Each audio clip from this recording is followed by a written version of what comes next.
session, and we have 5 really cool papers today, and then lunch.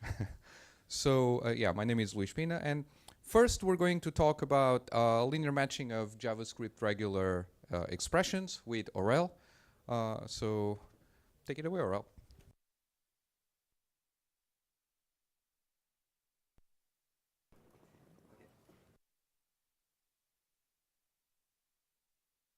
Standard regular.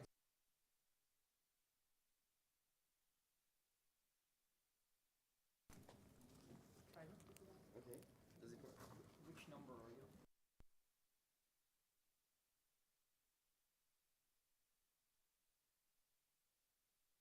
Yeah. Say something, please. No? Still no? I think.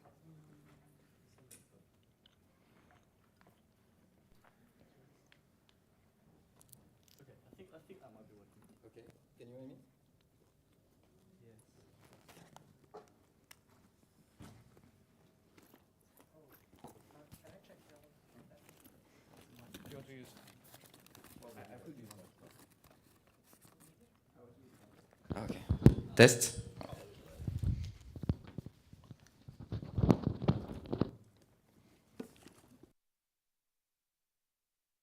Now can you hear me? Okay, perfect. All right, so I'm guessing you're all familiar with standard regular expressions, and maybe you know that with just a few constructs, characters, concatenation, disjunction, and iteration, you strike a very convenient balance between expressivity and simplicity. And this has been studied since the 50s, so we know that from this simplicity, we can get some very efficient matching algorithms. One example is called NFA simulation, and basically what you do is that you construct a non-deterministic finite automaton for your regex, like this one on the right, and then you look for a path in this NFA that corresponds to your string. And the good news is that all of that can be done with a linear complexity, and when I say linear, I mean linear in both the size of the regex and the size of the string. However, despite all of this previous established work, you might be surprised to learn that today most regex engines do not have linear complexity. Instead, they rely on a backtracking algorithm that has an exponential complexity in the size of the string. And this is a default in many programming languages and libraries. And this, of course, can have serious consequences. One of them is called RDOS, regex denial of service. Basically, if your application spends its time trying to match a regex, it can bring it down. And this has happened in the past, and a lot of applications are vulnerable. So why are we not using those nice linear algorithms? Well, one of the main reasons is that regexes have changed a lot. We no longer have just the simple features from above. We also have many new features like character classes, anchors, capture groups, and so on. Now, some of these features, the one in green, we know that we can match them linearly. We have linear algorithms that support them. On the other hand, back references, we know that they make matching NP-hard, so we don't have any linear algorithms for them. But in between, for lookarounds, lookaheads, and lookbehinds, we don't really have such complexity results, nor we have linear algorithms. Okay. So if you want to avoid RDOS today, you can try to have a linear engine and focus only on the green features. And so this is what happens by default in Rust and Go and some libraries like Re2. And if you already have a big language with all of the complex features, you can have a backtracking engine for the whole language. And whenever you don't have any back references or lookarounds, you can switch to a linear engine. This is what happens for JavaScript in V8. There is an optional linear engine for JavaScript regexes. However, all of these different linear engines, they all need to be slightly different because different regex languages have different semantics. For instance, capture groups have very special semantics in JavaScript that we will see later on. Some lookbehinds are valid in some languages, but not valid in other languages. And we will see that even something as simple as a star is different in JavaScript than it is in any other language. So in our work, we study the consequences of the JavaScript semantic choices. They have an effect on the matching algorithms and their complexity. And we find that, surprisingly, some of the JavaScript semantic choices are actually great if we want to match things linearly. To sum everything up, we have a lot of features, and for a lot of them, we know that we have linear engines in most languages. So all of these features we know how to match linearly. but we also know that the JavaScript regex semantics is really weird. And because of that weirdness, many standard algorithms are not actually applicable. And what we found is that in the linear engine of V8, for different features, we found some semantic bugs or incorrect complexity, nonlinear complexity for various features because of JavaScript semantics. And so the first thing we do is that we designed a new algorithm and show that despite the weirdness, we can still match a very large subset of JavaScript regexes in linear time. But then we go even further, and we show that thanks to this weirdness of JavaScript semantics, we can actually match even more features linearly that we can in other languages. And we show linear algorithms for lookarounds in JavaScript. As a bonus, one of our algorithm, a restriction, can also be applied to other languages, but if you want the full thing, you really want the JavaScript semantics. Okay. Today I will present two of our algorithms, and the first one is about the JavaScript star, which I said is different than in other languages. But before I can really go into these details, I want to talk to you about priority in modern regex languages. In those modern regex languages, whenever you try to match a regex on a string, you not only want a Boolean telling you if there is a match or not, you're also interested in where does the match start and end. So for instance, if you're trying to match the regex D or B on the string ABCD, an engine should tell you that yes, there is a match, and also that there is a match on the letter B. If you try to match A or AB, you might expect that the longest match is going to be returned, but that's not the case. It's going to be a match only on A. And if you try to match AB star, you might expect it could be just A or AB, but it's going to match ABB. So in all of these ambiguous cases, where the regex could be matched in different ways, we need to find a way to specify which match we want to return exactly. And so all of these languages, they follow some simple priority rules. For instance, the first match in the string has a priority, which explains the first example. For the second one, whenever you have a disjunction, the first branch, the left branch, has the priority. And finally, whenever you have a quantifier, like just a star, you try to do as many iterations of that star as possible. So this is all fine, but that last rule can create some issues. Because what happens when we have a regex that can match the empty string in a star, for instance, epsilon star? We don't want to define the behaviors of this as doing as many repetitions as possible, because then it would just do an infinite loop, and that's not how we want to define the behaviors of this. And so whenever we define a regex language, the semantics of the quantifiers, they need to find a way to prevent infinite repetition. And what we found is that there are actually two ways to do so. One that is used in any language that we know except JavaScript, and one that is used in JavaScript. So in most languages, we are going to say that epsilon loops are forbidden, and I'm going to explain this on an example. However, in JavaScript, we're going to say that entire iterations of the star cannot match the empty string. Let's find an example where this is different. If I try to match this regex, A or epsilon or B star on AB, in most languages I'm going to go into my star and I'm going to match A. Then I'm going to match epsilon because this is the branch on the left of the disjunction, so it has priority. Okay. Next, I'm going to try and do another iteration of my star, so this time I have no choice but to match epsilon because I already read A. And at this point, I realize that I've done an epsilon loop. I've gone back from a point in the regex to the same point in the regex without reading any character in the string. And so I cannot do this. I conclude that I can only do one single iteration, and my match is only on A. However, on JavaScript, of course, it's going to be different. We can do the same first iteration, and that iteration did read a character.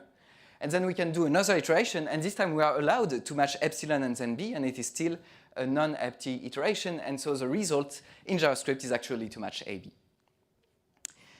The problem with this semantics is that all of the linear algorithms that we know, they do not implement the JavaScript semantics, they implement the other one, of course. Let's look at NFA simulation, for instance. So we build an NFA for that same regex that we just saw before. It's a special NFA because I put some edges in bold to indicate priority, and then the algorithm is trying to find the top priority path in that NFA. As we do explore paths in our algorithm, we always check that we don't visit the same configuration twice. And by configuration, I mean the same regex state with the same input string position. And these checks, we really don't want to mess with them because these checks are what makes the algorithm linear, so we don't want to remove any of them. But of course, the issue is that it's going to discard epsilon loops, and so this cannot find the top priority pass of the JavaScript semantics. Because if I do my first iteration and I read an A, if I try to do a second one, I will go back to S3 without reading any character, and so I cannot find the JavaScript top priority pass. Now, how can we fix this? Well, one way to look at it is to focus on state S5. So in JavaScript, in S5, there should be two behaviors. Either I read a character in my last iteration, in which case I should be allowed to go back to S0, or I did not read any character, and then I should not be allowed to go to S0. So it's a bit weird to have those two behaviors for a single state, so what we suggest is a different NFA construction in which we have two copies of the NFA. I added some square nodes, begin and end, to indicate the beginning and the end of a loop. And now we have all the states on the left that represent states that are allowed to exit the star, and on the right you are not allowed to exit the star because of the JavaScript semantics. So of course, every time we enter a new loop, when we go through begin, we just move to the right, and whenever we read a character, we can move back to the left.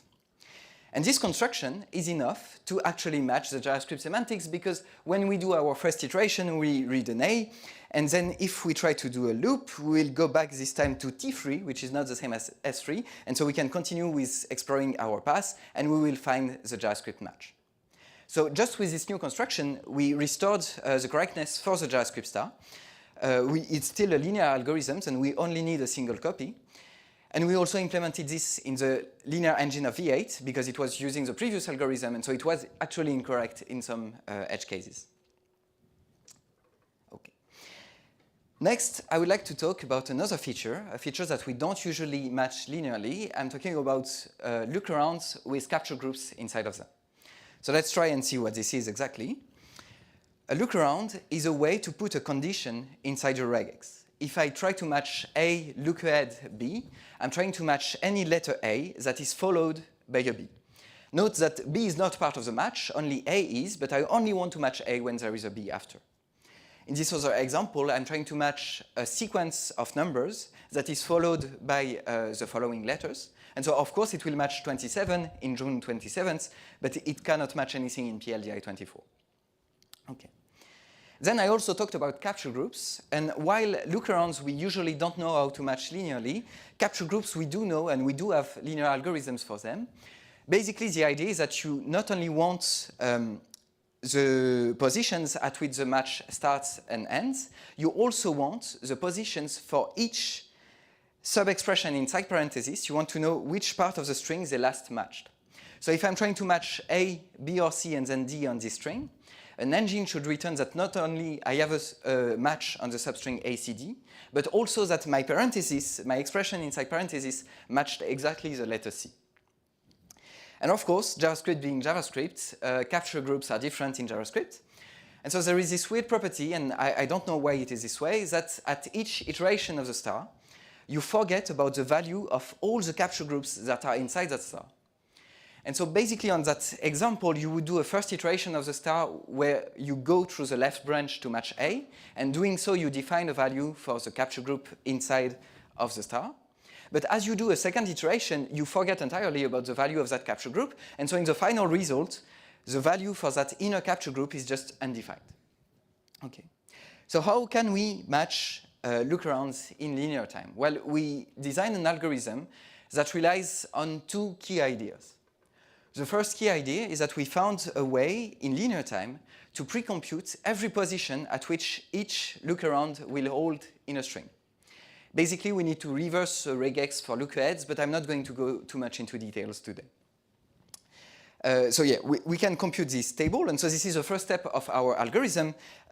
We're going to, let's say for instance, I have a regex with one lookahead, A or B. Then I can compute this table, which tells me that A or B is true at the first three positions, but of course at the end it's not true anymore. Okay. Now that we have this table, it's very easy to match the main expression, because I can just transform this lookahead into a special node that I call L here, that is going to check the table to see if the lookaround holds or not.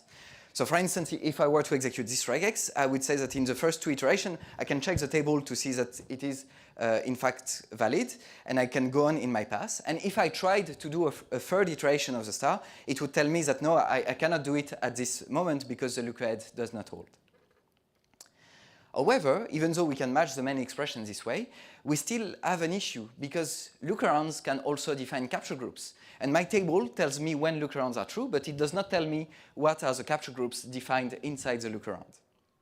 And this is where the JavaScript semantics comes to the rescue, because we found that one consequence of capture reset is that every capture group that is defined inside a lookaround can only ever be defined in the last iteration, in the last time we used that lookaround. And what this means is that we can reconstruct all of the groups defined inside lookarounds after we have matched the main expression. And we can do so by matching each lookaround only once from the last position where we used them. So in my example, I last used the lookahead at the position 3, and so I can just build an NFA for the inside of the lookaround and try to match that thing after matching the whole expression, and I will get my missing capture groups. The whole algorithm is linear because we are allowed to do this only once per lookaround, and we can do this only once per lookaround thanks to the JavaScript semantics.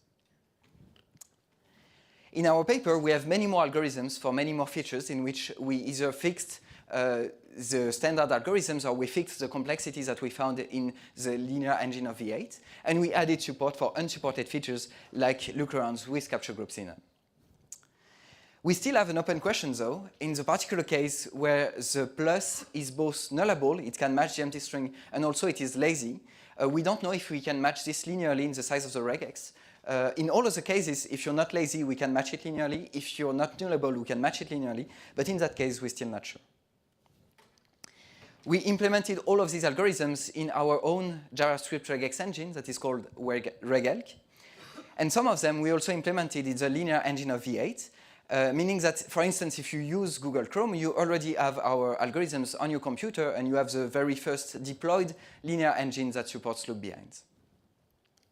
We could check experimentally that if we increase the size of the regex or the size of the string, all our algorithms increase the matching time linearly, which is exactly what we wanted. And so we learned a lot about how to match JavaScript regexes linearly. We know that despite all of the weirdness of JavaScript semantics, we can still match a very large subset of them in linear time. And we learned that we can even match lookarounds with groups in JavaScript.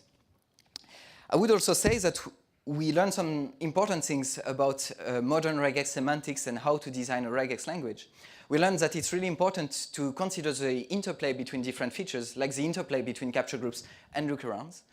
It's also important to consider the regex size complexity because much of the inaccuracies that we found in other engines were due to that. We also found that some semantic design choices just make your life harder, and this is the case for the JavaScript star. Even though we found linear algorithms, it's just more complex than in the standard case. But more importantly, we learned that some semantic choices, like capture resets, is actually a great thing if you want to match more features linearly. And if we use all of that, we should be able to have regex languages that are expressive because they have lookarounds with capture groups in them, but also that are safe against redos because we have linear implementations. Thank you.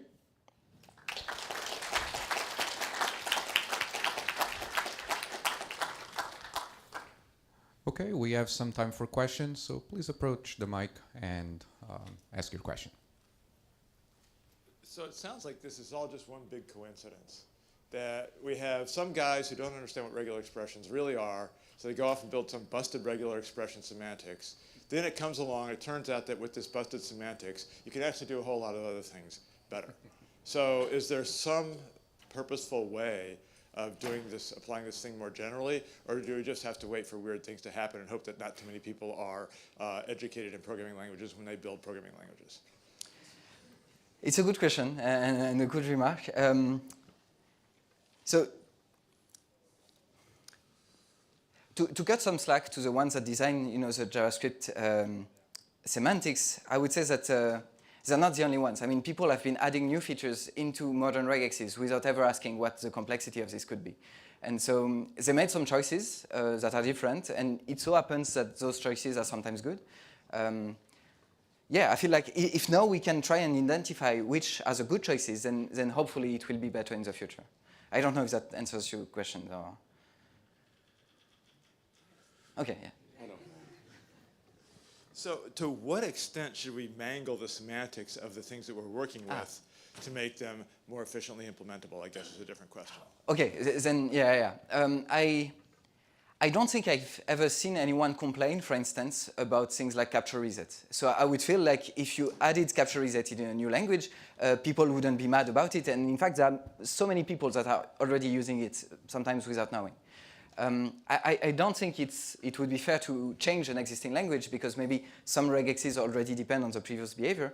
But I don't feel like we are sacrificing much with that. Well, the answer is we should do it. Yeah, I believe so, yeah. Okay, good. Continuing that line, sorry. The first part is, let me just ask, there's been recent work actually and not so recent work on Lookaround processing at Poplar, for example, doing in linear time. How's that related to your work in this case? Yeah, so if we look at our three-step algorithm, so there was this other paper at Poplar this year that also had an algorithm that basically corresponds to the two first steps of our algorithm. So in my understanding, there are no capture groups inside, but there is a whole formalization of how that works and the semantics of all that. So yeah, it seems like for this first ID, we just had the same ID at the same time to reverse, and you get all of these positions that we get.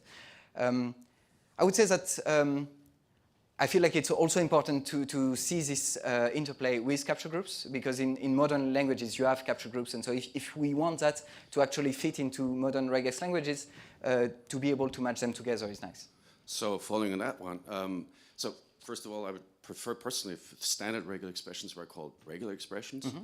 And the second part is that it's possible actually that to get full syntax trees, not just capture groups, but nested syntax trees at arbitrary level. And you can do that at 1 to 10 gigabit per second. Exploiting that, you actually have very nice semantics. Mm-hmm. That's from 2016, Poplar. And I'm just wondering actually, why, it's the same question Martin actually asked, is why are we actually basically sufficiently destroying or not being aware of wonderful semantic properties that can be exploited for guaranteed linear time performance with very high sustained real-time throughput, fully streaming, and actually fixing things that are actually built to, are being broken from the beginning. So that's maybe a philosophical question, but so there is work out there. Mm-hmm. Actually, there's also mathematical theory. It says like you can always get the greedy parse, and is well defined what a greedy parse means. It seems to be neither the first of those two examples he gave, and they have nice closure properties that actually then mean that you can get very fast algorithms for these things. But that seems to be not very popular. People want to play with these backtracking algorithms, and then it's like broken car. You prefer to actually fix a broken car than buying a new one that actually never gets broken. Mm-hmm. So what is going on here? So there is some in JavaScript in this case, yeah. Yeah, there is some truth to that for sure. That we have, just added blindly stuff without realizing what they meant. I would slightly disagree maybe with the fact that we are just working with a broken car, because once again, this consequence of capture reset, I feel like inadvertently we touch on some nice properties. So I wouldn't say that everything is broken in JavaScript. There are actually some nice things in it. Not everything, I hope, is broken in. Let's move to the next question. Okay. Sorry. But we can discuss this more offline if you want. So on the topic of adding more broken things to the JavaScript regex, the recently there was a Unicode properties, Unicode proposal and string properties. Yes. What do you think about the linearity, I guess, of the string properties? Question number one.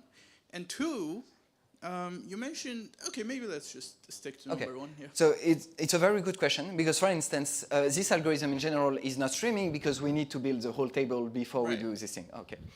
One restriction of it we do when we have only look-behinds without capture groups. And in that case, we learn that we don't have to build the whole table in advance. And so we can really have a streaming algorithm that could be implemented in every streaming regular expression engine. So yes, streaming does add some constraints. We can't have everything that we have in that slide, but we can have some other nice algorithms that we also have in the paper. Okay. Okay, yep. Let's thank our speaker again. Everybody's very passionate about regular expressions, me included.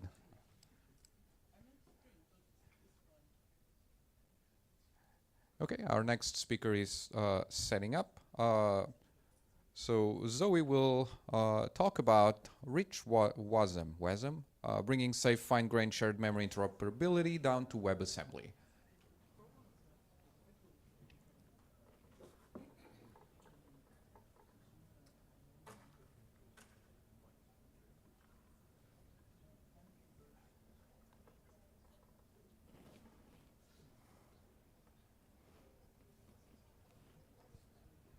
Okay, hi everyone. So thank you for the introduction. So our main motivation behind this work is to enable safe interoperability between languages of different kinds. And this is important because software systems are rarely implemented in a single language. And so in an ideal world, we would like languages to be able to interoperate in a flexible and safe way, meaning that data structures can be shared and not copied across language boundaries, and that abstractions and safety guarantees of its language are preserved. And how can we make all of these languages interoperate? We can compile them to a common target. And with more than 40 different languages compiling to it, WebAssembly is an excellent candidate to enable safe language interoperability. However, WebAssembly currently lacks support for safe interoperability, and some of these languages have different memory layouts and even different memory management styles. For example, OCaml is garbage collected, while Rust has unique memory ownership that allows the compiler to safely free memory without the need of a garbage collector.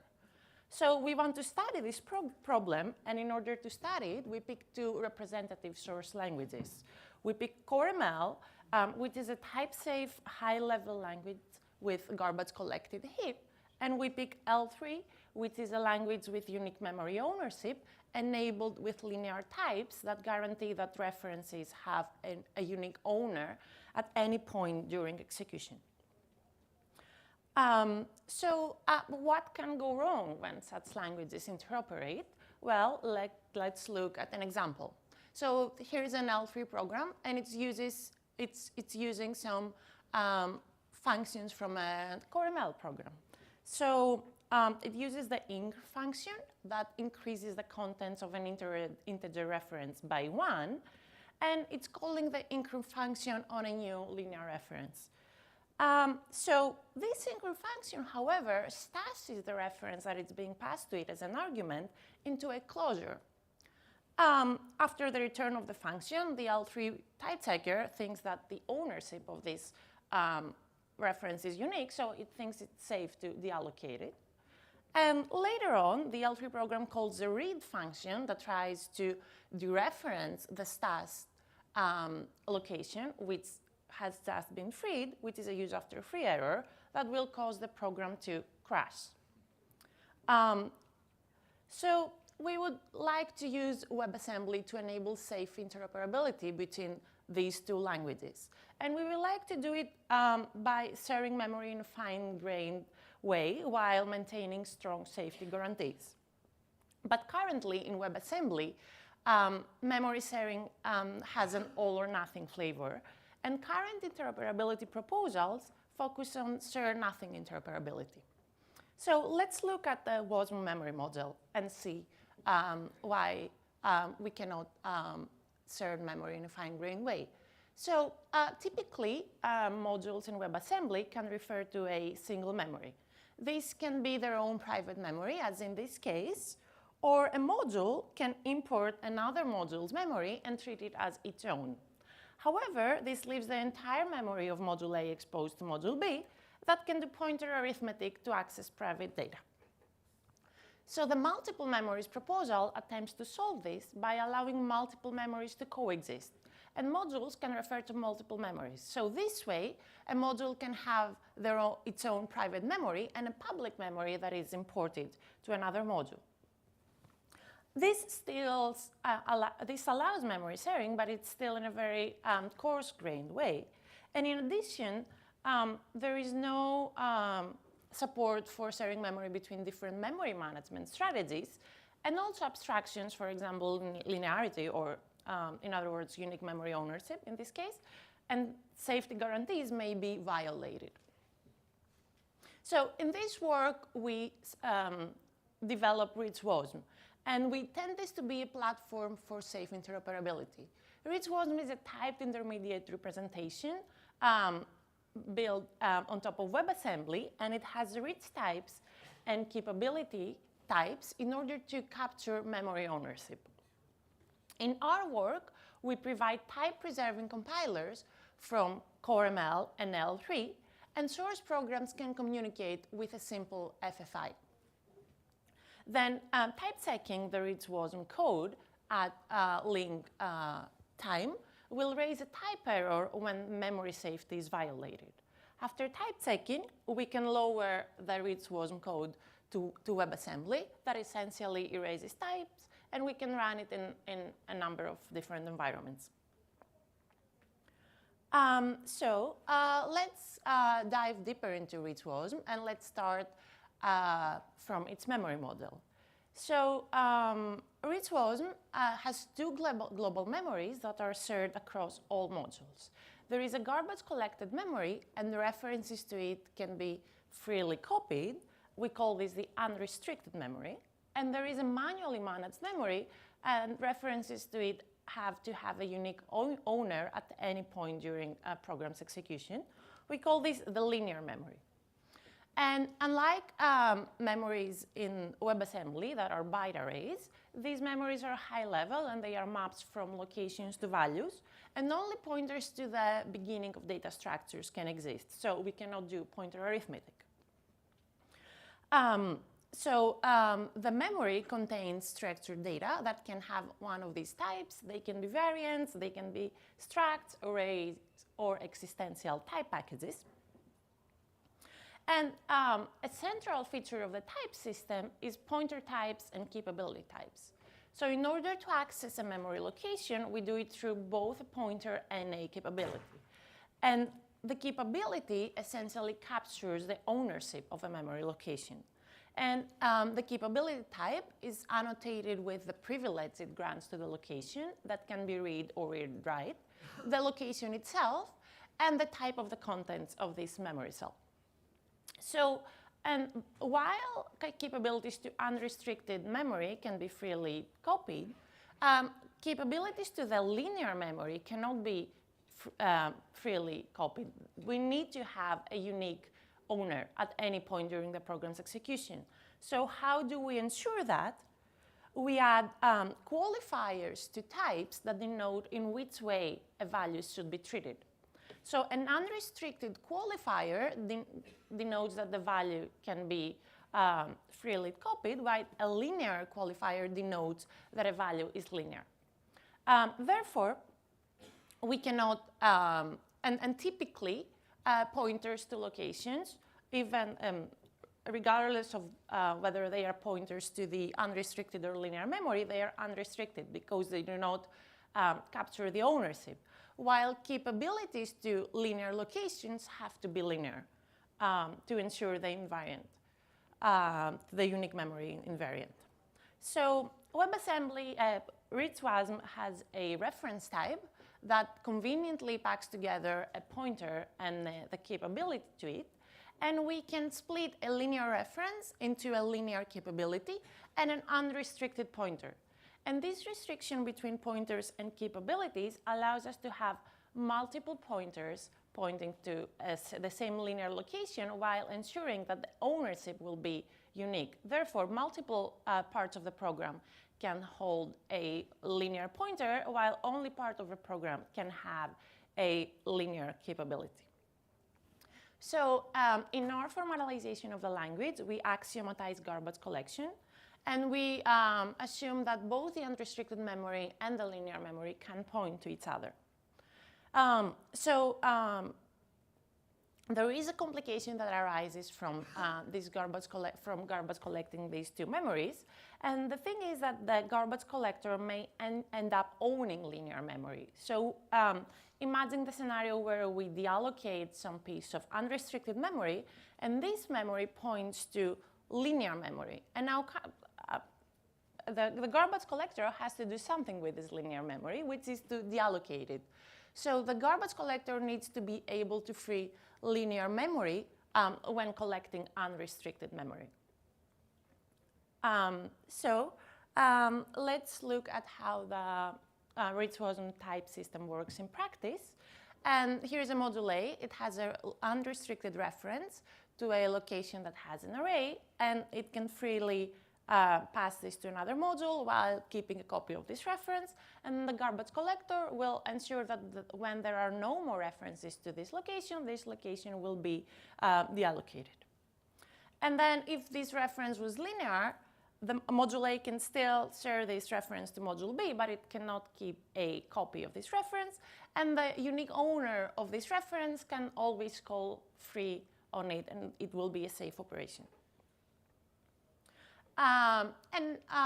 This is a function example in RichWasm. This is the type, and what this function is doing is that it takes as input a linear reference to a struct with a single struct field, and it outputs the contents of this field.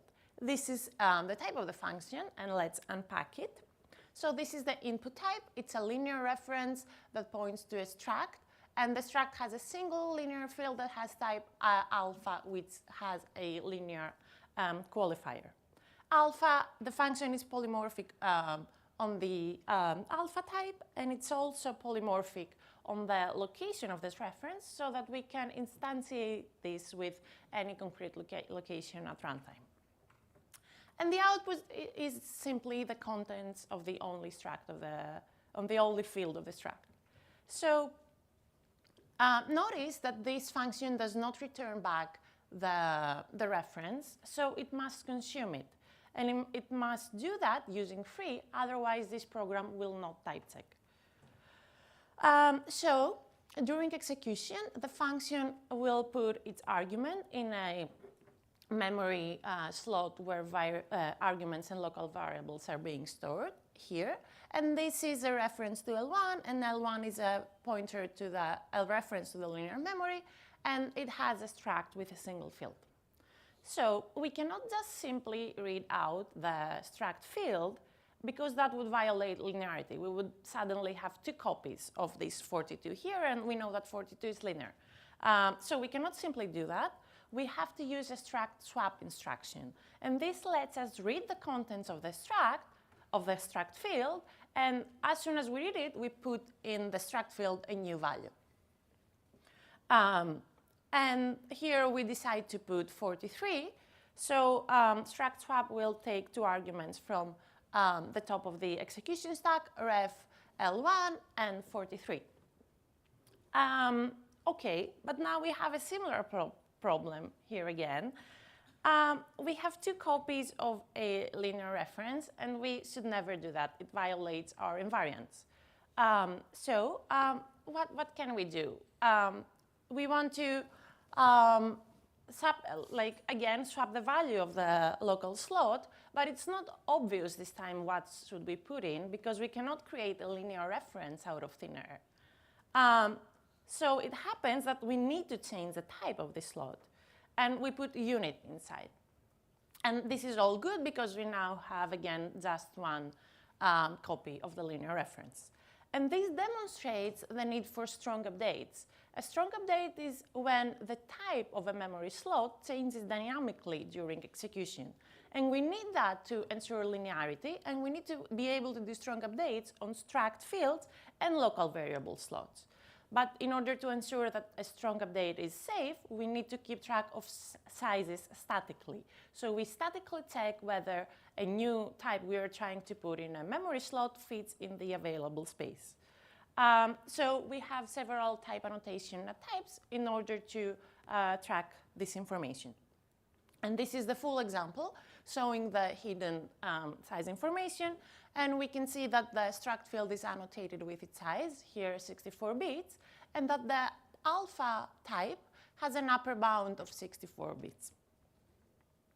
Okay, there are more types in RichWasm that I didn't mention in this talk. We support all WebAssembly types and even more types, including recursive types, existential types, and polymorphism over types, location, qualifiers, and sizes. This is the shape of the RichWasm typing. It closely mirrors the WebAssembly typing, and it gives a type to an instruction list. An instruction list has an arrow type that denotes like the argument, the top of the execution stack before the instruction list is being executed, and then the top of the execution stack after the execution of the instruction list. So in our case, typing is more complicated because we have to keep track of more information. We have typing environments that, again, look like the typing environments of WebAssembly. We have the store typing that keeps track of the typing of the unrestricted and the linear memory. We have the module environment that keeps track of the function types and the types of global variables. And we have the function environment that, as in WASM, it keeps track of the return types and also the return types of the dump location. But also in our case, we use it to keep track of our polymorphic variables and their constraints. And we have a local environment that keeps track of the types and the sizes of local variable slots. So the thing here is that because we can do strong updates on the local environment, it has to be threaded so that these strong updates, the changes of the types, can be communicated with subsequent parts of the program that is being typed. And we have formalized RichWasm in Hoc. We have proved progress and preservation. Our statements look similar to progress and preservation of WebAssembly. And now let's go back to the original example and see how RichWasm would have prevented the error. So we consider designing sophisticated FFI's future work. So here what we do is we simply tweak CoreML to add some linear annotation, which is denoted in red angle brackets. And this is linear references that come from the L3 world. So here, we can try to compile this to RichWasm, but the RichWasm type checker will complain because we do not treat a linear reference linearly. So in order to fix that, we have to remove the stashing of this location. And this is an example that goes through the RichWasm type checker and can be compiled all the way to WebAssembly.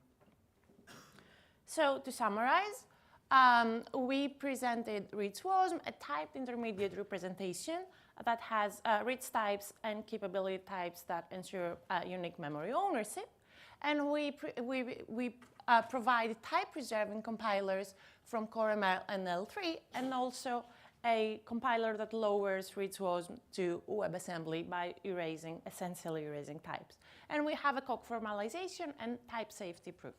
So there's a number of future directions that we would like to investigate.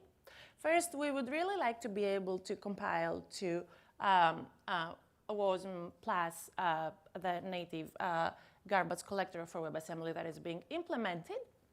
But we currently cannot because we need support for finalizers to deallocate any linear memory pointing to by unrestricted memory that is being deallocated. We would also really like to compile Rust to RichWasm. And in order to do that, we would need support for compiling immutable borrows to RichWasm. And then we would also like to build sophisticated FFIs between real-world languages that all compile to RichWasm. Then we would also like to investigate interop between other languages like C, but these languages do not have enough type information to be compiled to RichWasm. So we would want to do safe interop between WebAssembly and RichWasm, and we conjecture that that could be an instance of gradual typing. So that was all for today. Thank you very much.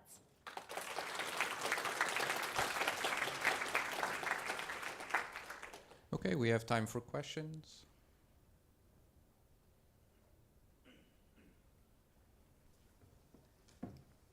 In the meantime, if the last speaker is here, please approach the front. Hi, thanks for the nice talk.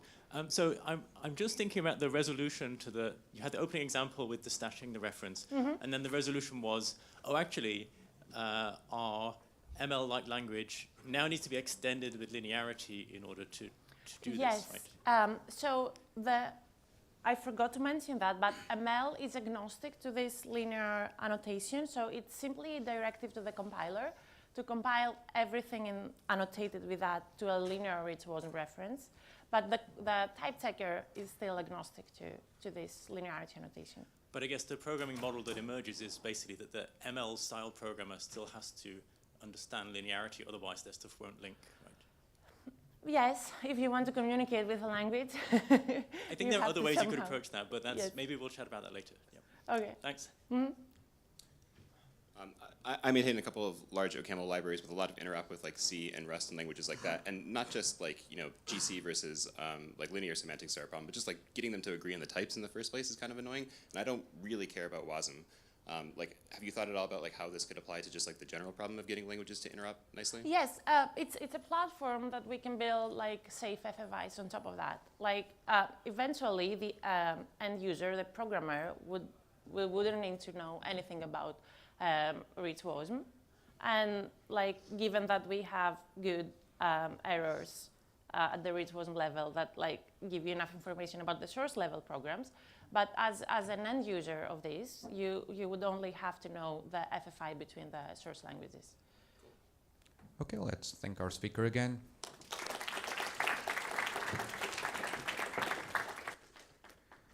And I hope you like bringing stuff to WebAssembly, because our next talk is about bringing the WebAssembly standard up to speed with SpecTek.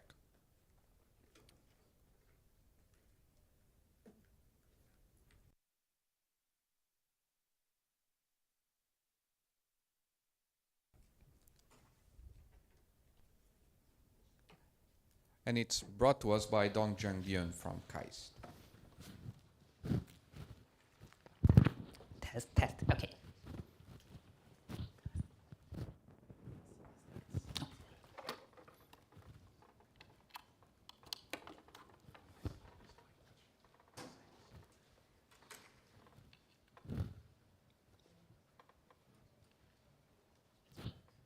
It's black.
Okay, great, thanks.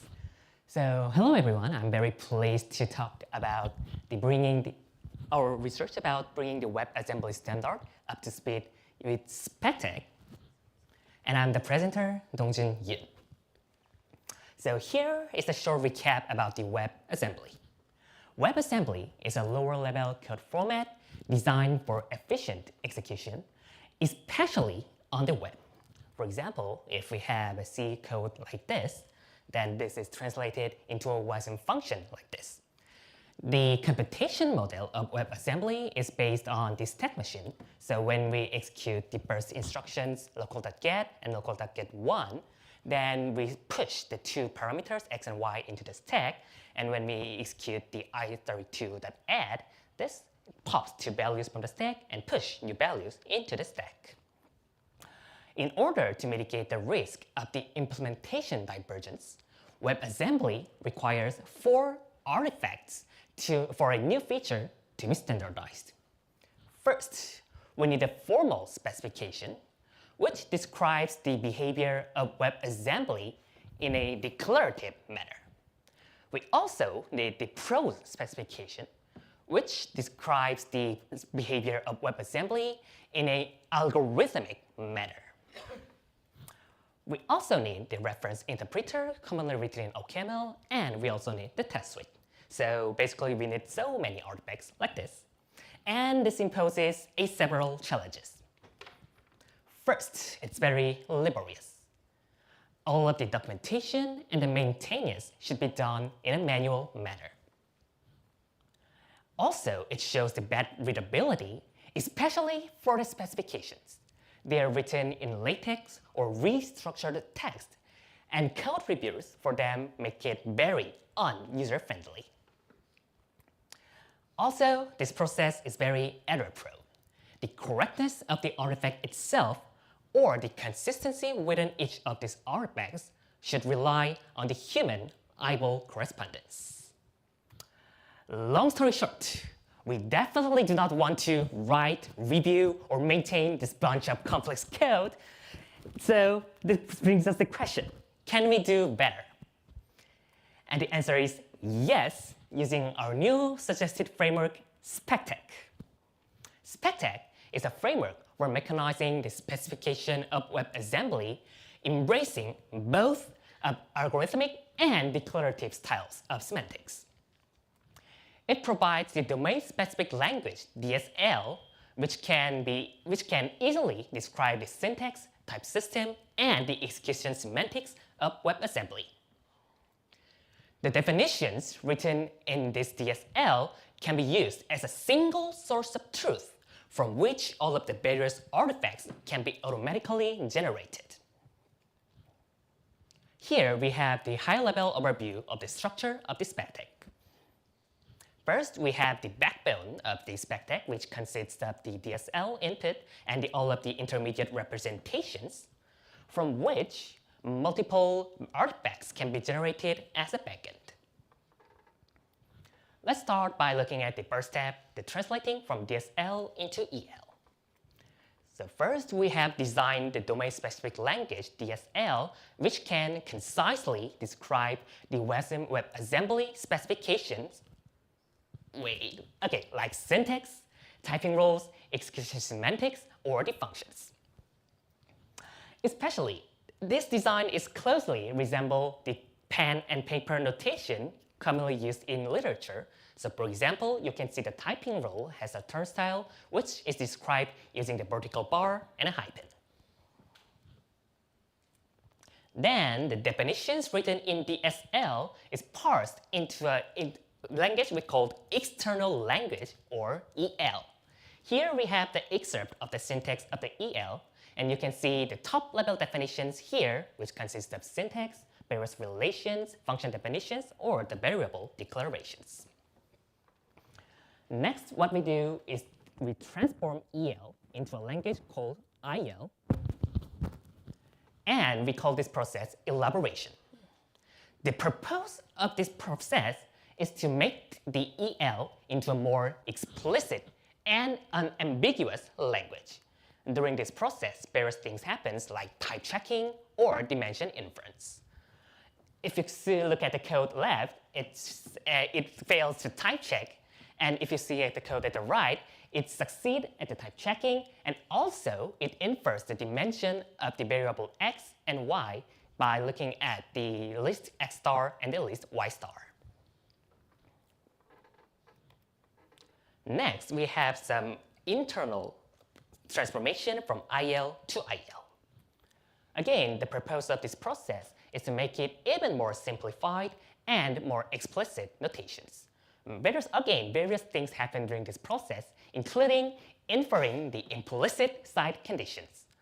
For example, when you have the last premise there, if x is smaller than y plus 1 star, that implies that the length of the variable x star and the variable length of the variable y star should be equal, which is already implicitly inferred. Then this implicitly inferred side condition is automatically injected as a premise. And finally, we have the transformation from IL to AL. And here, AL, the algorithmic language, represents the runtime semantics of WebAssembly in an imperative algorithmic style, from which prose and the interpreter backend can be easily generated. For example, here is the excerpt of the syntax of AL, and you can see that the push and the pop statements, which corresponds to the push something to the stack or pop something from the stack, you can see in the prose specification. Translating IL into AL is mostly straightforward after we have done some pre-processing. So let's say we have the pre-processed IL there, which consists of LHS, RHS, and a bunch of premises. Then this can be straightforwardly translated into AL simply by pattern matching on each of the sides. So the main challenge now lies on each of the pre-processing step. The first pre-processing step is what we call the anti-unification of LHS. If we have two different reduction rules for one WebAssembly instruction and the left-hand side of them are different, then they should be anti-unified, or which means they should be merged into the same format. For example, for the WebAssembly BR here, the one rule has the left-hand side BR0 and the another rule has BRM plus 1, then this should be anti-unified into the BRM, and the appropriate premises should be injected as a consequence. Next pre-processing step we do is the identification of binding occurrence. The goal of this process is to identify whether each of the equality premise in the IL is a binding occurrence or an equality checking, so that each of the variable is bound exactly once, if that is possible. We solve this problem by reducing this problem into a problem called exact cover problem, whose goal is to find the pairwise disjoint sets whose union is the entire set. Here's how it works. First, each premise is encoded into a collection of a specific sets in a certain manner. For example, the first premise here is encoded into two sets, 1A, B, or 1. And this means that, for example, if the first set 1AB is selected, then the first premise binds two variables A and B. Next, we find the exact cover from this collection of sets using the well-known algorithm called Knuth's algorithm. For example, when we find the exact cover of 1, 2, A, and B, here the result is the 1AB and 2, and this implies that the variable A and B are bound by the first premise, while the second premise does not bound any variable, meaning the second variable was in fact the equality checking. So now we have the backbones of the SpecTek with multiple representations. We can generate various artifacts as a backend. Currently, we generate 3 backends: the LaTeX backend, prose backend, and the interpreter backend. So first look at the formal LaTeX and the prose backend is generated. For input, we need 2 things. First, we need the skeleton code that will be spliced later, and we also need the specification of WebAssembly written in DSL. This definition is pre-processed into the AL and EL respectively, and will be rendered into this bunch of complex code again. Thanks, we don't have to manually write all of this. This is automatically generated. Now, this is now rendered into the PDF document in PDF or HTML like this. Next, we have the indirect interpreter. Here, this interpreter is indirect because we want to interpret the WebAssembly by interpreting the specification, which is written in AL. AL is also a language that has its own semantics, so we can have the interpreter for AL, which means when we have the specifications of WebAssembly written in AL and the interpreter of AL, the combination of whole thing work as a WebAssembly interpreter, which can input a code, WASM code, and returns the result of the expected behavior like this. We evaluate the SpecTek in terms of 3 criteria: correctness, bug prevention, and the forward compatibility. First, we show that SpecTek could correctly and automatically generate the formal and pro specification for WebAssembly 2.0, which is the current version of WebAssembly. And also, it could automatically generate the indirect interpreter as well, which show the 100 pass rate for all of the applicable official test suite. Next, in order to show the bug prevention capability of the SpecTek, we injected 13 retrospective spec bugs that actually happened during the spec development into our spec definitions written in DSL and run the SpecTek. As a result, all of the bugs were detected at various phases during the SpecTek, including type checking or executing the test suite.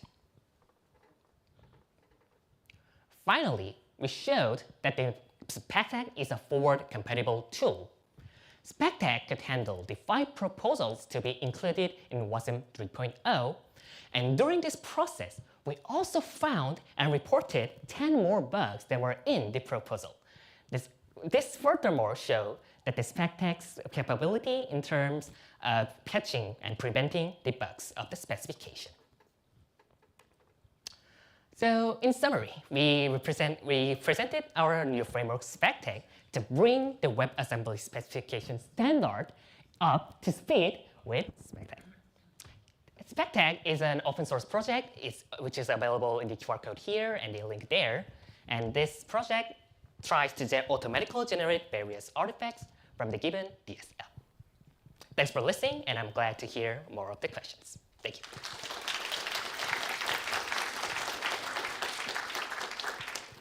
Okay, we have time for perhaps one question. Do you have a question? Yeah, go ahead. So first off, thank you for freeing us from Bike Shed. Really happy to see that. Maybe Tab can take some inspiration from this. Just saying, CSS, if you're hearing me. Anyway, question though, how does this, does this work with things that maybe interface outside libraries like the JavaScript API spec kind of thing that we have, which is sadly riddled with bugs?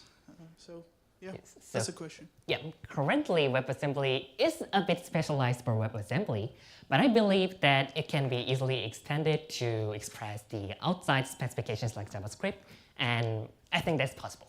Oh, I didn't mean the ECMAScript spec. I meant the JS API 2 spec that we have for WASM.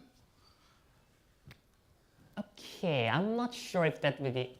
Okay, I think that would be possible, but I'm not sure. I cannot give that definite answer for now. But thank you. Yeah. Hi, thanks for the talk. That sounds very cool. I was gonna ask about, like, the obvious thing seems to be to do something with regards to extracting this to theorem assistance. Now that I'm closer to the slides, I see that it's already on there. You just didn't mention it. So can you say a few words about apparently the thing you already did but didn't have time to cover in the talk? Oh yeah, so I cut some of these contents for the time. So anyway, so yeah, there are two more backends that we're planning to do. The fuzzer backend, which generates the WebAssembly text automatically, which is currently in progress, and we currently in a distant state for it can. It's currently in distant state that can automatically generate some various WebAssembly tests. And we are also planning to do also the prover backends, which automatically generate the mechanistic proof for the WebAssembly standard, and we're planning to work on them soon. Oh, so that's still work in progress. Okay, cool. Thanks. Thank you. Okay, let's thank our speaker again.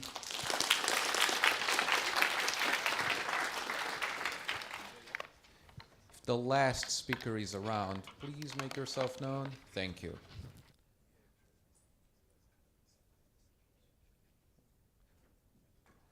And our next talk is about optimizing stack allocation and dynamic heapification for managed runtimes, and will be given by Aditya Anand.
Okay, am I audible? Yes. Okay. Hello everyone, my name is Aditya Anand. I am a PhD scholar at IIT Bombay. I'm going to talk about our work, optimistic stack allocation and dynamic heapification for managed runtimes. This work was done in collaboration with IIT Mandi, IBM Canada and IIT Madras. In this work, I'm going to talk about the language Java. So the managed runtime for Java allocate objects by default on heap. So if we have a statement like a equals new a, the created object will be on heap. Having objects on heap has several benefits, like from programmer's perspective, it unburdens the programmer from making any complex allocation, deallocation decisions, which further reduces the possibility of having any harmful memory bugs. Also, we have automatic garbage collection, so the programmer need not worry about explicit memory deallocation. But along with that, we have few challenges as well. So if we have object on heap, the access time becomes a bit higher, as we will have indirections while accessing the objects. Also, garbage collection is kind of an overhead for the VM. So to avoid these challenges, one of the popular solution is to use stack allocation. If we allocate objects on stack, we will have less access time, as well as the memory will get freed up as soon as the allocating method returns. So we don't have to worry about memory reallocation. Also, the throughput will be high if we allocate object on stack, more likely that the object will be in cache. So these are the advantages for the stack allocation, but we can't stack allocate everything. So to find out the list of objects that we can stack allocate, we perform an analysis called as scape analysis. In case of Java, scape analysis is performed during the JIT compilation time. So the analysis is performed while the program is executing, due to which it's very imprecise. And because of that, very few objects get allocated on stack. we found that across several benchmarks on all popular VMs, very few objects were getting stack allocated. We ran the OpenJ9 VM, we implemented our work on OpenJ9, so roughly 0.16% of the total number of objects were getting stack allocated. So to solve this issue of having imprecise scape analysis and very few objects getting allocated on stack, one could use static analysis for stack allocation. What one can do is they can perform precise context, flow, field sensitive scape analysis statically, and then use the statically generated scape analysis result to optimistically allocate objects on stack at runtime. Note that we are using the word optimistically, because if we are using stack allocations, we have few more challenges. We have dynamic features like dynamic class loading, hot code replacements that allows the code itself to change at runtime. So what will happen that an object that was stack allocated based on the static analysis result might actually start scaping at runtime. So how to safely allocate object on stack in managed runtime is the overall idea of this work. Let's see this with an example. Consider this example. We have a class A, we have a field f of type A, and then we have three methods foo, zar, and bar. In method foo, we have three abstract objects. At line 4, you will see an object O4 pointed to by variable x. Similarly, at line 5, we have object O5. At line 6, we have object O6 pointed to by the field of object O4. At line 7, we have a reference variable p pointing to O6. At line 8, we have a call to method bar. And if you see in method bar, the second parameter is being stored in the first parameter's field. We are passing p and y, which essentially object O6 is pointing to, which becomes O6 pointing to O5 on field f. And at last, we have a call to method zar, and zar is not doing anything. Zar is not changing the points relation in method foo. So statically, we will get this as the points to graph. And if we perform scape analysis on this points to graph, we will say that we can stack allocate object O4, O5, and O6, since none of these objects are getting accessed outside the method foo. Now let's suppose at runtime, a new class, class B, which extends class A, gets dynamically loaded, which is overriding the method zar.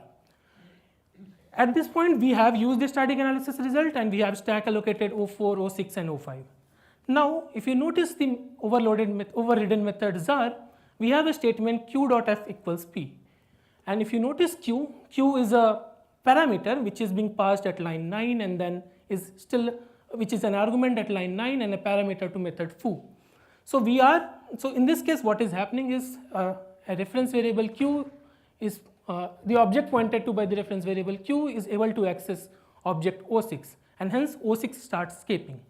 So this thing is happening at runtime. So if we use static analysis and stack allocate object O6 and O5, we have incorrect stack allocation at runtime. So how do we identify this thing, and what to do in such cases if we are using static analysis is the next thing I'm going to talk. So we propose an idea which we call dynamic heapification.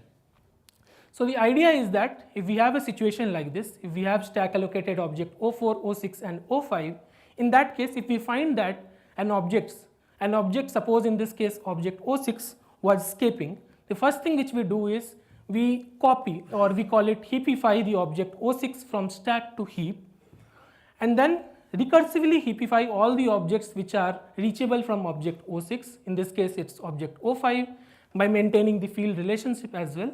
And at last, we correct all the references from stack to these newly created objects. In this case, p will start pointing to this newly created object on heap, and there y will start pointing to this new object O5.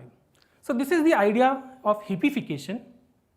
But another question which we will think that is, how do we identify the need for heapification? How will we come to know that an object started scaping? For that, we have checks. We call them heapification checks. And we generate these checks during the code generation phase of the IL. And we have these checks for all the statements that can change the escape status of objects. So let's see these checks for a store statement. So let's say we have a store statement a.f equals b, where b, the object pointed to by b is the RHS and object pointed to by a is the LHS. In this case, what we are trying to find out is that if we have a store statement like a.f equals b, whether b should be heapified or not. So the first check which we do is that whether RHS, the object b or the RHS object is on stack or not. If it is on stack, then we go ahead and we have the second check that whether the LHS object is on stack or not. If the LHS is on heap, that means that it is accessible from heap and we should do heapification. And if both the objects are on stack, then what we do is we have a address comparison basically. So here note that we are assuming that the stack is growing from stack is growing downwards from a higher address to a lower address. And so what we do in this check is we compare that whether the address of the RHS object is greater than the LHS object or not. If it is greater, that means that that object was allocated earlier than the LHS object, and hence we don't need heapification. That's the simple address check which we put there. So that's the address check we put. If the address is greater, we don't need heapification.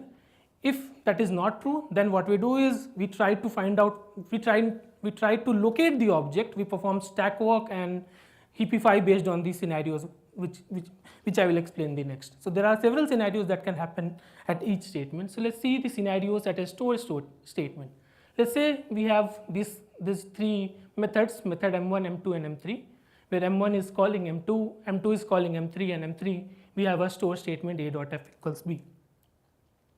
First case will be, let's say this is the first case where we have a.f equals b in M3, and the object pointed to by b, which is OB, is allocated in M2, and the object pointed to by a, which is OA, is allocated in M1. So our address comparison will check that the address of OB is greater than OA or not. In this case, it's false. The condition will fail. We will do stack walk. We'll find that okay, OB is allocated in M2, and it is being stored in OA, which has higher address or higher lifetime, and hence OB is escaping, and we need heapification. This will be the first case. If the case is exactly reverse, our condition check will be true, and OA, since OB has a higher address, condition will be true and we don't need heapification. The third case where actually both objects are on the same stack frame, in this case, if our address check fails, we still need to do stack walk. We will walk this stack and then we will find out, okay, both the objects are on the same stack frame, we don't need to heapify. If you notice, in most of the cases we are doing this stack walk, walking this stack, so we don't, and which is costly. We don't want to have these stack walks for each heapification checks. So to avoid this stack walking and to make our heapification check efficient, we propose another idea which we call ordering objects on stack, or stack ordering. The idea is that a simple address comparison check which we are having should cover the majority of the times. That should cover all the conditions. So let's say we have this case 3, where we had both the objects on the same stack frame. What we do is, along with generating the stack allocatable objects, we statically create a partial order of stack allocatable objects as well. So suppose we have a relation, points relation like this, where OA.f points to OB. We say that OB should be allocated first and then OA. So we are creating an order among the objects as well. Further, we use this statically generated order in the VM to reorder the list of stack allocatable objects. It reduces the cost of heapification check significantly. We observed that. In case of cycle, obviously, a result will not be valid for only for the one store statement, and in that case, we still be doing stack walk. So this is the idea of stack ordering which we use to make our heapification check efficient. Coming to the implementation and evaluation, we implemented our static analysis using the suite framework, and the runtime components we implemented in OpenJ9 VM. We used Decapo suites as the benchmarks, the latest Chopin as well as the N9.212 MRI. We also used the SpecJVM 2008 benchmarks.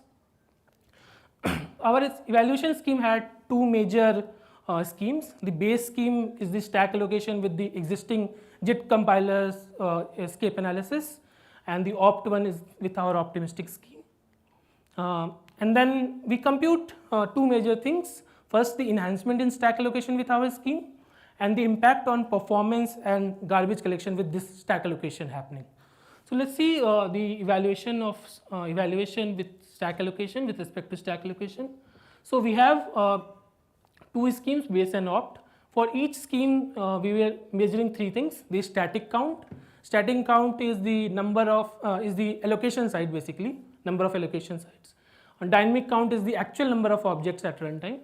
Stack bytes is the memory allocated on stack during the runtime.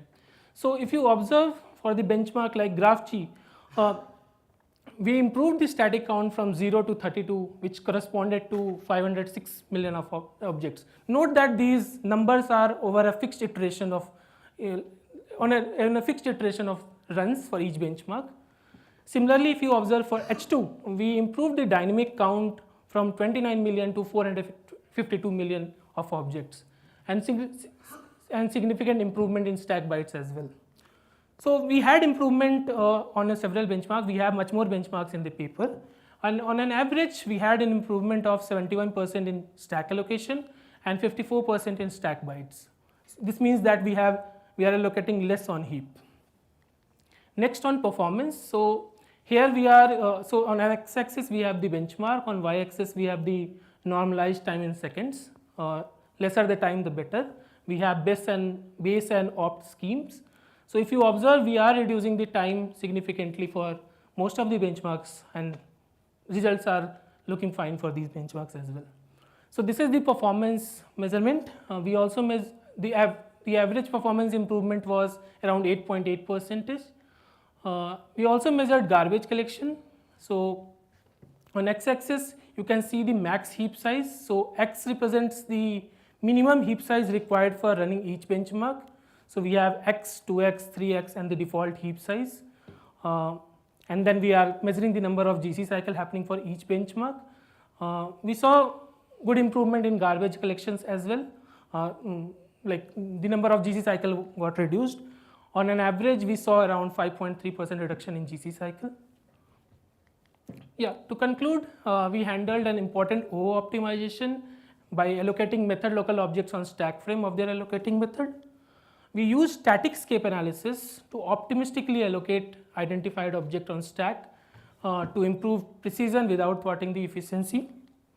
We ensured functional correctness in case static analysis results do not correspond to the runtime environment. Overall, we are one of the first approach to soundly and efficiently use static analysis results in the JIT compilers.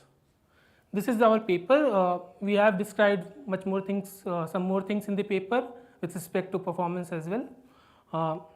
Thank you. Any questions?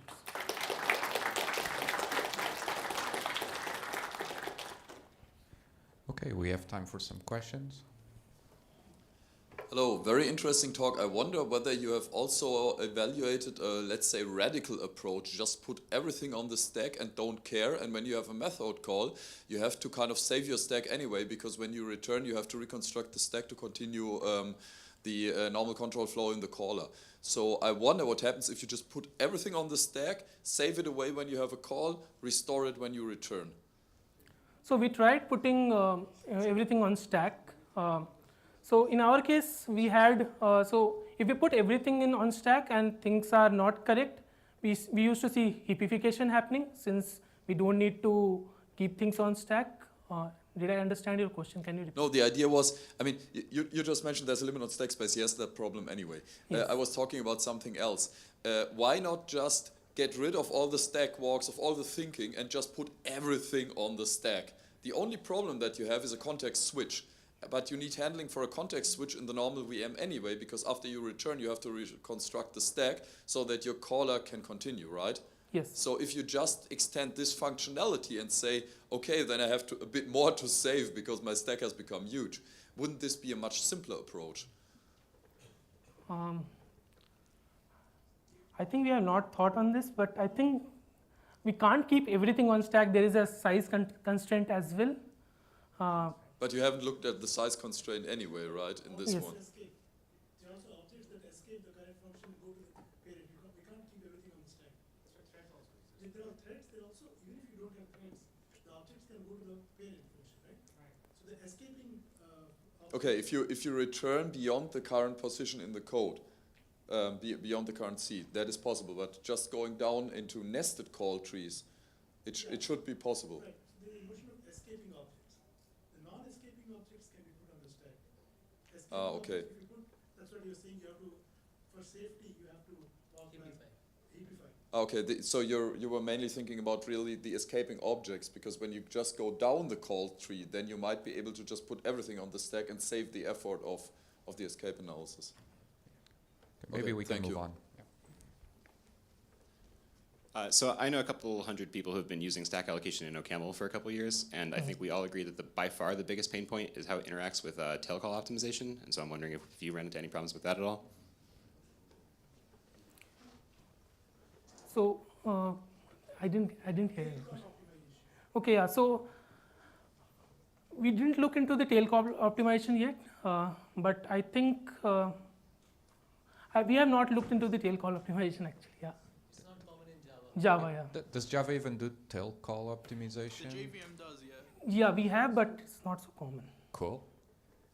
So have you, two things, have you evaluated the performance of your heapify operation first? And second, I assume you're doing this in the absence of JNI and native code that does whatever it wants, right? So could you like explain? Yes. So yeah, for your first question, yes, we measured the heapification. So we saw that, like, suppose a program is taking 7 seconds to run a program.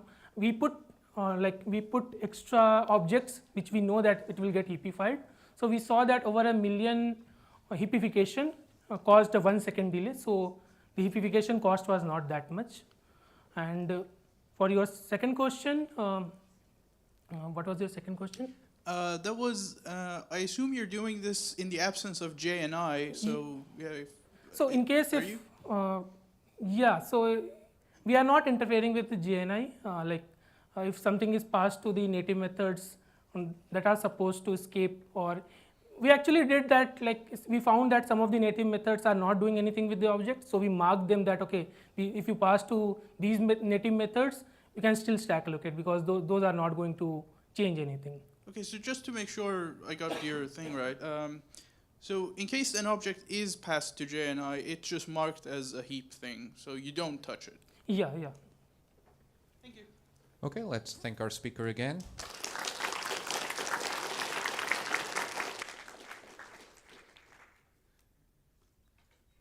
Now we're standing between you and lunch, so thank you for bearing with us. The next talk is about concurrent immediate reference counting, and it will be given to us by Jae-Hung Jung from KAIST.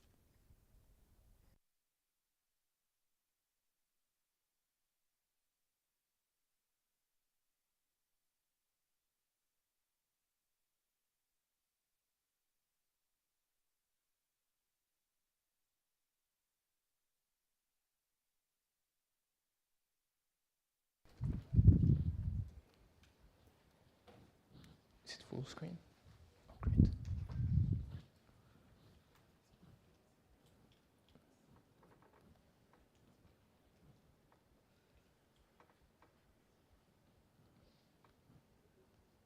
Okay, great.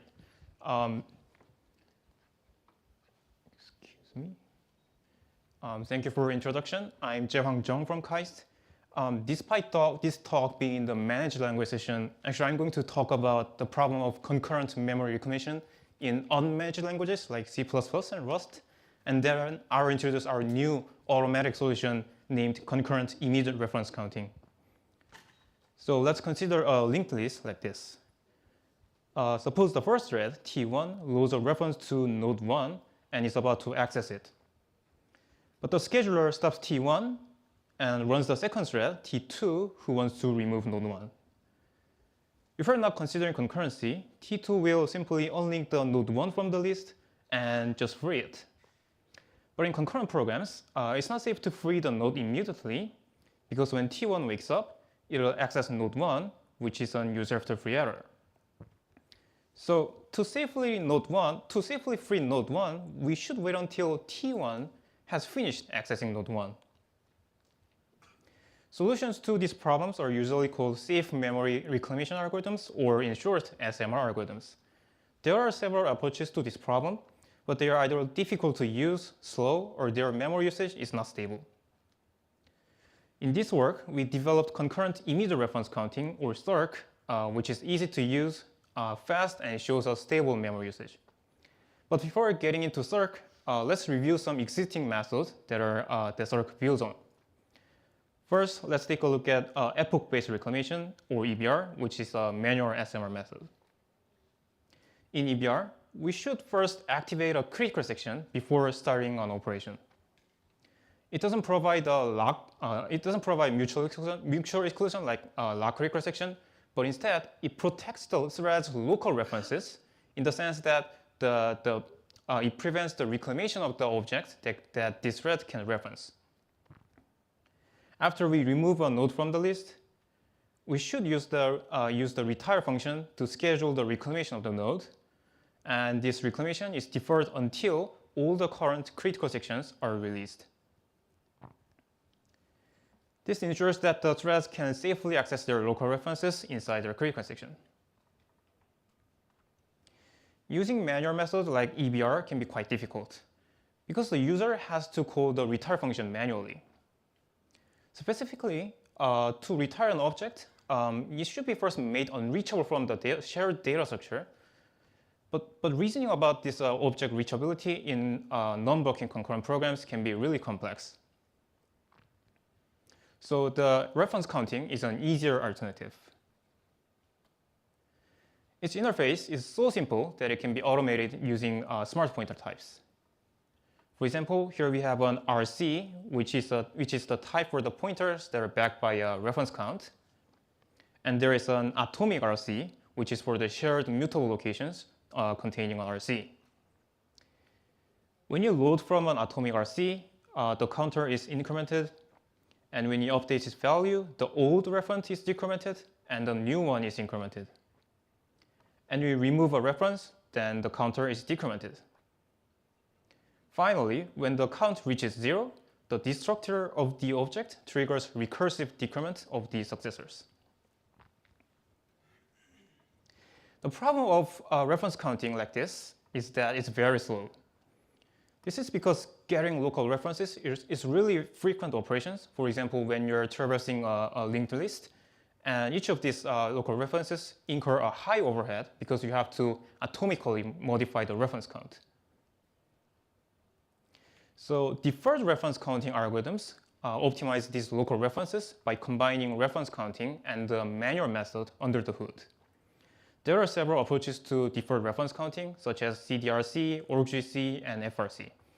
And in fact, our algorithm CIRC is based on one type of deferred RC. So let's take a look at our approach. In deferred reference counting, the local references are not counted by default. Instead, they use the faster protection functions of the manual method, for example, EBR's critical section. And to ensure the safety of local references, destructing an RC uses deferred jobs. Specifically, our version first decrements the count, and then if the count reaches 0, then it schedules the deferred reclamation. So the object can be freed when the critical sections are released. Deferred RC is fast and convenient, but when using them, the garbage objects can pile up, and it can result in big memory usage, huge memory usage. This data from our benchmark for lock-free queue using CDRC shows that the memory usage can keep growing over time, while on the other hand, the memory usage of the EBR version is stable. The reason is that the execution of the deferred jobs can lag behind the creation of garbage. For example, suppose that we rapidly remove the nodes from the head of the list, like this, and then after some delay, the first node is going to be reclaimed, and then after another delay, the second node is reclaimed, and after some another delay, the third node is reclaimed, and so on. So this delay between the reclamation of the linked nodes results in a big pile of garbage that takes a very long time to reclaim. Our new algorithm, Circ, fixes this problem. As I mentioned a while ago, Circ is actually kind of deferred reference counting, but it handles this garbage chain by making things more immediate. Specifically, the key feature of Circ is to allow immediate recursive reclamation of the garbage chain. This means that when we reclaim the node 1 and decrement node 2 as a result of that, we should be able to immediately reclaim node 2 without delay and do it recursively for the rest of the nodes. To do this safely, we should check that they don't have local references, which is why the deferred RC algorithms are slow at freeing big garbage. So our challenge is how to efficiently check whether the successor nodes have a local reference. The key idea of our solution is that we can detect local references by looking at the timeline of the events. Let's consider a scenario where the successor of the reclaimed node has a local reference. Suppose the node 1 is popped, then T1 enters critical section, and where it loads a local reference to node 2, and then pops node 2. Now, just by looking at the timeline of the events and the reference count, we know that T1 cannot have a reference to node 1 because T1 enters critical section after T1 reaches 0 count. So we can free node 1. But can you free node 2 right now? The answer is no, because node 2 is popped after T1 entered critical section. So T1 may have a local reference to node 2. So to implement this idea efficiently, we're going to use the epoch clock from the EBR. And in EBR, we have a global epoch clock that represents the logical time like this. And the thread can start a critical section at some epoch E. The key property of this epoch clock is that it increases to E plus 2 only after the critical sections that started at epoch E are released. This means that there is a causality between critical sections of epoch E and epoch E plus 2, but not necessarily between E and E plus 1. Circ uses this epoch clock to track the epoch of each decrement, and it reclaims the 0 count objects. This is done in 3 steps. First, when decrementing, we are going to record the current epoch in the object. And second, we are going to use this epoch to check the safety of executing the deferred reclamation. And third, when you decrement the successor of the reclaimed object recursively, we'll record an epoch. But instead of using the current epoch, we're going to use an old epoch value that is derived from the epoch of the predecessor, so that the successors can be reclaimed immediately. Let's take a deeper look at each step. The last decrement epoch of the object is stored next to its reference count so that it can be atomically updated together with the reference count. And when decrementing an object non-recursively, we update the decrement epoch to the max of the previous value and the current epoch, so the value does not decrease. We can use this decrement epoch to check whether it's safe to free a 0 count object. Suppose a thread at epoch E decremented an object to 0, or in other words, it destroyed the last RC reference to the object. Then a thread at epoch E plus 2 cannot load a local reference to the object because of the causality. But on the other hand, a thread at epoch E plus 1 may load a local reference from the last RC because it can run concurrently with epoch E. At epoch E plus 3, we can reclaim this 0 count object because since at this point, no one can have a local reference to the object. The recursive decrement is a bit more complicated. Suppose we are decrementing node 2 as a result of destructing node 1. According to the rule we saw a while ago, we may update its decrement epoch to the max of the previous value and the current epoch. This is safe, but it prevents the immediate recursive destruction of node 2 because we have to wait at least 3 epochs to free node 2. So instead, we should find a smaller epoch x such that it's safe to pretend that this decrement happened at epoch x in the past, so that it leaves a possibility of reclaiming node 2 right now. This problem boils down to finding the last epoch when this RC reference can be accessed. We need to consider 2 cases. In the first case, this RC reference to node 2 can be accessed through a reference to node 1. So we should consider when this node 1 can be last accessed. This is simple because it's already tracked by the node 1's decrement epoch. So the updated decrement epoch for node 2 should be at least E1. Second, we should consider the case where this RC reference to node 2 was initially owned by a thread and then stored into node 1 at epoch E-link. Then we can consider an epoch timeline like this. Interesting thing, so we can consider an epoch timeline like this, and epoch E+2, we know that there is a no owning thread we know that no thread owns this RC. But epoch E-link +1, there can be another thread that previously owned this RC and then passed it to the storing thread. So the decrement epoch of node 2 should be at least E-link.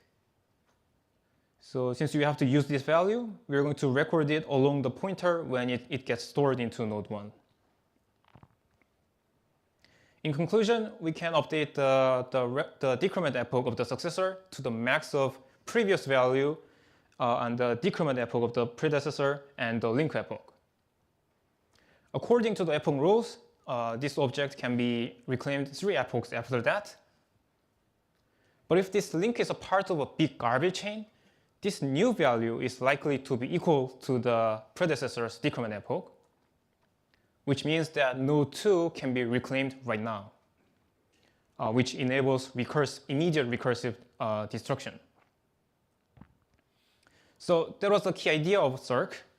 Our experiments show that the memory usage of the queue using Circ is similar to that of the EBR version, and it's as fast as EBR in read most cases, and it introduces only a minor overhead in the write-heavy cases. In summary, Circ is an automatic SRM method, which uses reference counting that is fast thanks to EBR-protected local references, and at the same time is able to quickly reclaim garbage. Please take a look at the paper for interesting details like optimizations and how we handle increment from 0. Thank you for your attention, and I'd be happy to take any questions.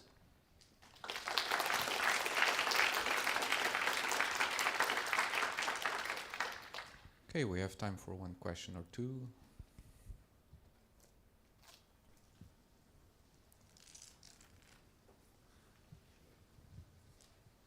Hi, thanks for the talk. That sounds quite cool. So I see the Rust logo here, so I take it you've implemented this in Rust. Yeah, in fact, it's published in crates.io. Okay, awesome. So I wonder, is it an entirely safe to use API, or does the user have to worry about, have to use unsafe blocks somewhere because they need to get something right with respect to these critical sections for the epochs and things like that? Because I recall previous approaches to safe memory reclamations in Rust didn't have entirely safe APIs, so I may be out of date there. Right, it's a great question. Thank you for the great question. For the usage itself, most of the API are safe. But there's some shortcut API like dereferencing or reference without null check that is obviously unsafe. And there's an important detail here is that you have to implement an unsafe trait to identify the atomic RC fields inside the object so that you can, this kind of, that can be annoying, but it's a very straightforward implement. Could this be automated with like a derive macro or something, and then I don't have to worry Yeah, about it can be derived. Yeah, right. Okay, cool, thanks. Great, thank you. I do have one question. The previous speaker used static analysis to try to figure out when things could be heapified. Could you figure out or use a static analysis to try to figure out when, you know, something will obviously become garbage and you would skip all of this at runtime? In concurrency, that's not really possible. So actually, we try to find some type-based some method that uses smart pointer types to do some even more optimization, and we found out that that's actually unsound. Yeah, so I think there's a little room for static analysis. Okay, thank you. Great. Okay, that's it. Let's thank our speaker again. Thank you. Thank you all for coming. Lunch is next.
All right, good afternoon, everyone, and welcome to today's session on SIGPlan and the Topless.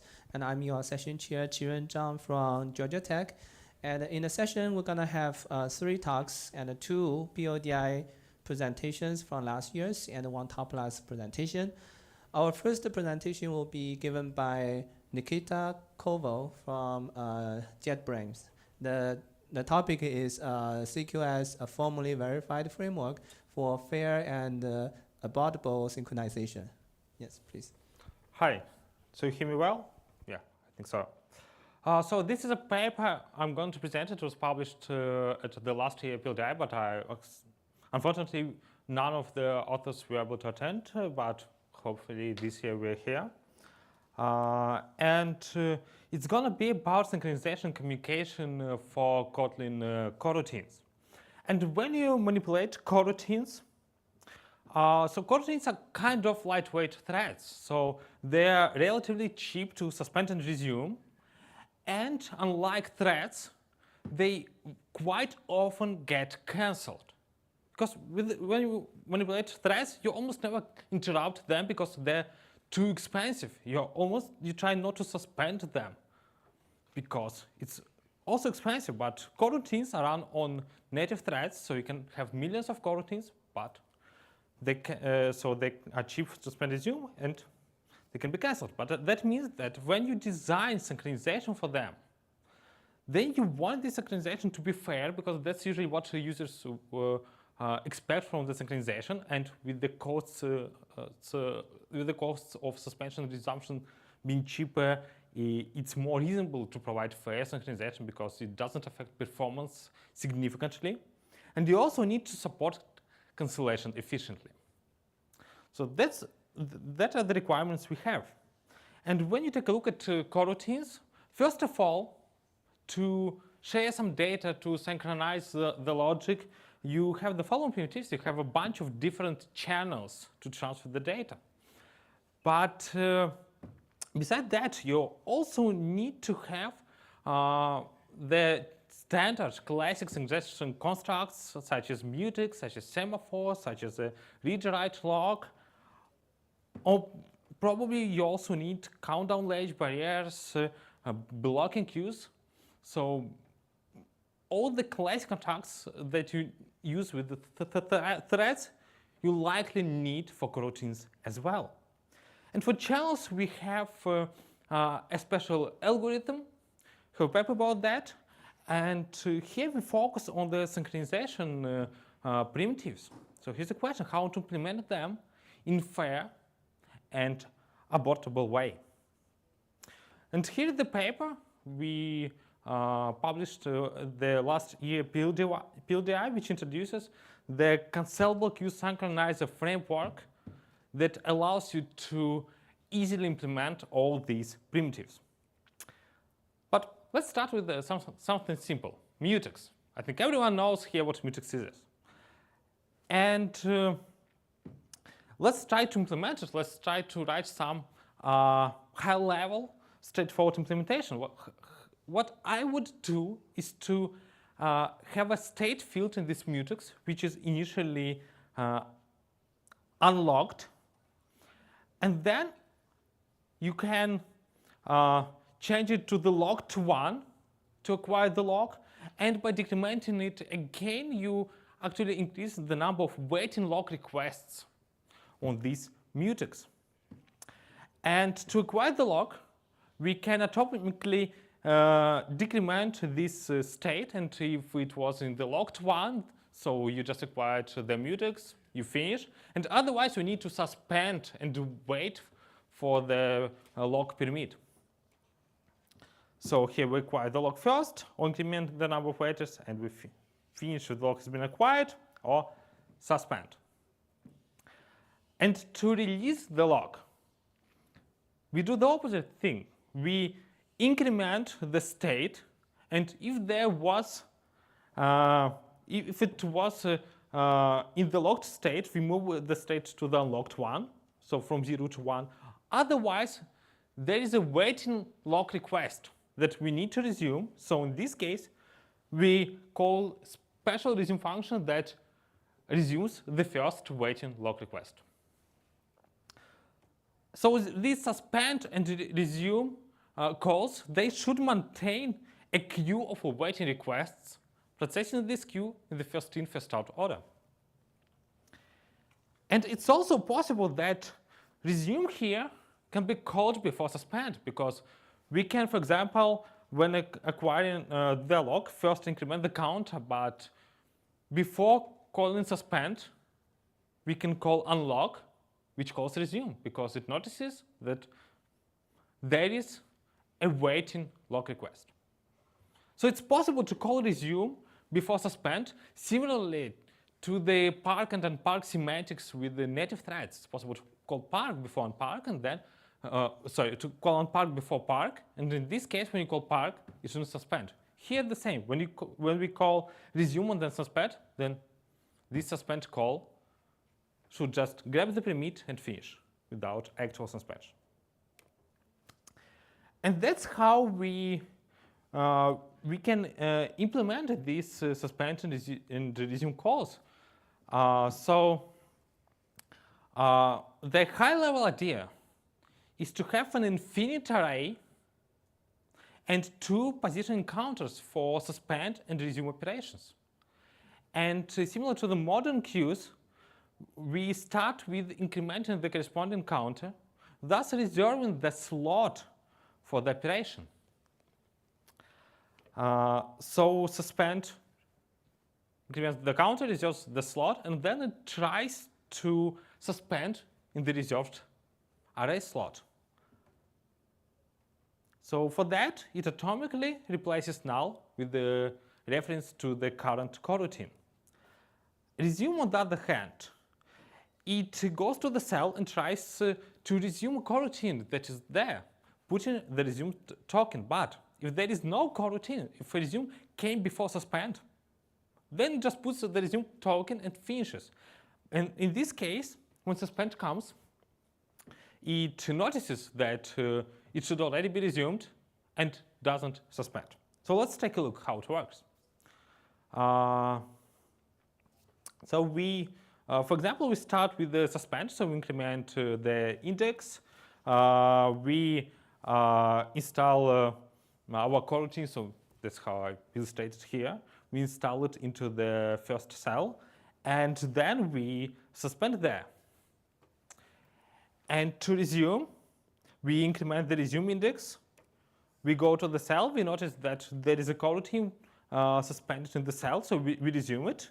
So we replace its reference with the resumed one, and then we resume the coroutine. So it gets resumed, and this suspend can finish, and we can also finish. But if resume comes first, then resume acquires the slot, goes to the cell, but it finds no one in the cell, so it puts the resumed token there, and it finishes because there is no one to be resumed. And when suspend comes, it goes to the same cell. It notices that there is already a resumed token, so it does suspend. It already knows, aha, I was resumed because resume call came earlier, and we suspend. So that's more or less how these suspend and resume are implemented. And of course, in the actual implementation, we need to care about a lot of different things like cancellation. So when we are waiting in the cell, the coroutine can get cancelled, and we need to carefully remove it from this slot. We need to update the state as well. But these are the technicalities. So the high-level design is that simple. And that's how we can implement the suspend and resume calls. We just showed how to use them to implement mutex. But let's say, OK, we don't want to implement mutex. We want to implement semaphore. Oh, sorry, it should be semaphore instead of mutex here. And semaphore is kind of a generalization for the mutex, which allows k threads to be in the critical section. So nothing is different from the mutex implementation. In this case, we just initialize the state with the number of permits, and the rest stays the same. And And to measure the performance of this approach, we compared our mutex and semaphore implementations with the Java's implementations, because in Java they also have a framework for designing synchronization primitives. It's called abstract queued synchronizer. And here are the graphs. And here we also, so for the mutex, we also have the classic CLH and the MCS logs, and we also have here unfair implementations of an unfair implementation of the semaphore, and two variations of our CQS-based implementations. So what we see here that we are on par with the classic logs with our implementation. And regarding the semaphore, of course, with the unfair version, which allows threads to be processed not in first in, first out order, but just in any order, which is cheaper, of course. We are slower than the unfair version, but the more permits we have here, the closer we are getting to the unfair version. But what is also interesting is that the fair version is significantly faster with the CQS framework rather than with the Java's framework, because the design of the queue is more scalable. So we use finch indents on the first path, and in Java they use campaign sets with the loops to retry the operation when the cast fails. So that's the reason. And of course, we can implement many synchronization primitives this way, like a barrier, for example. So in this example, we have the only remaining field and waits until all the parties come to the barrier point. So to implement it, very simple. So we just decrement the count of the remaining parties, and if it was greater than 0, we suspend. Otherwise, all the parties have reached the barrier point, so we resume all the rest. So what we see here is that with the cancelable queue synchronizer framework, implementations of such constructs are very straightforward and also very efficient. So I think right now out of time, so we skip the performance graph. So just to trust me that we are faster than Java. And we can implement many different things with the framework. So in the paper we present mutex, semaphore, countdown, ledge, barrier, and also blocking queues. And separately we also implemented read-write mutex, also using the cancelable queue synchronizer framework. And the last thing that is important, that we also proved all these algorithms with the iris in Coq, and the proofs are modular, so you can reuse the proofs for these suspend and resume functions, and the proofs of the actual primitives are quite short. So that's it. I hope you enjoyed the talk, and you now just have some intuition on how it's implemented. Thank you.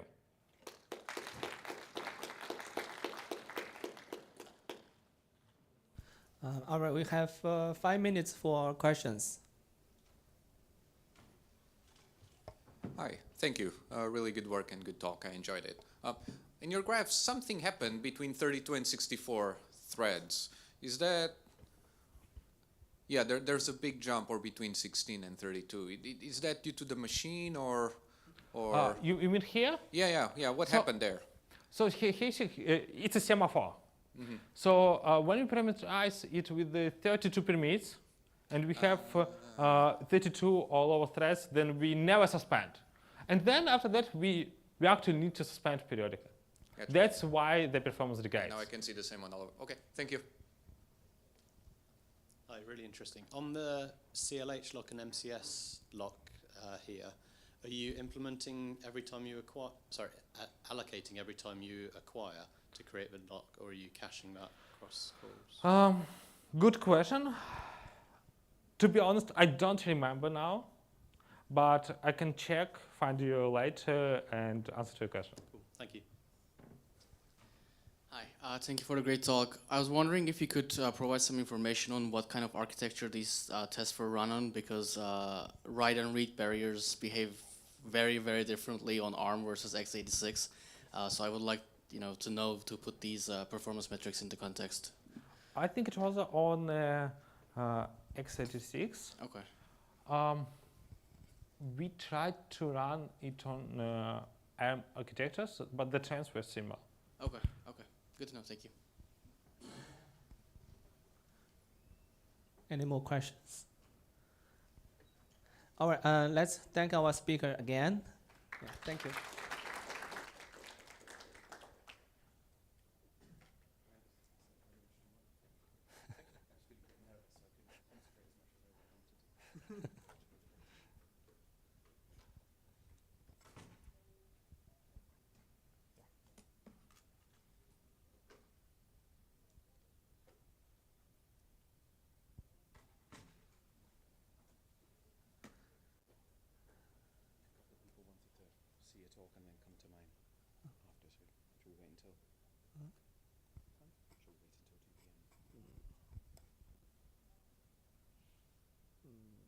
I know that some people wanted to see another talk and then come to. Yeah. I'll be on time. Okay. So our second talk will start at 2 p.m. and we are running a little bit early, and we still have 1 minute to go. And okay, perhaps I can have a longer introduction. So our second speaker is Ali Donaldson from Imperial College London, and he will be talking to us about his compiler testing work. And the title of the talk is Program Reconditioning, Avoiding Undefined Behavior When Finding and Reducing Compiler Bugs. And we still have 1 more minute, and I also have been working in compiler testing, and this is a very fruitful area, and compiler bugs are very important, and especially those miscompilations, meaning that you have well-behaved program, and you compile it, and magically the compiler emit incorrect code which behave weirdly. And that's a severe issue because sometimes as a programmer you got confused, or you may wondering if you did anything wrong, or the compiler is unreliable. So compiler testing is one method to kind of find bugs in compilers and to ensure that our compiler will behave correctly. And now it's 2 p.m.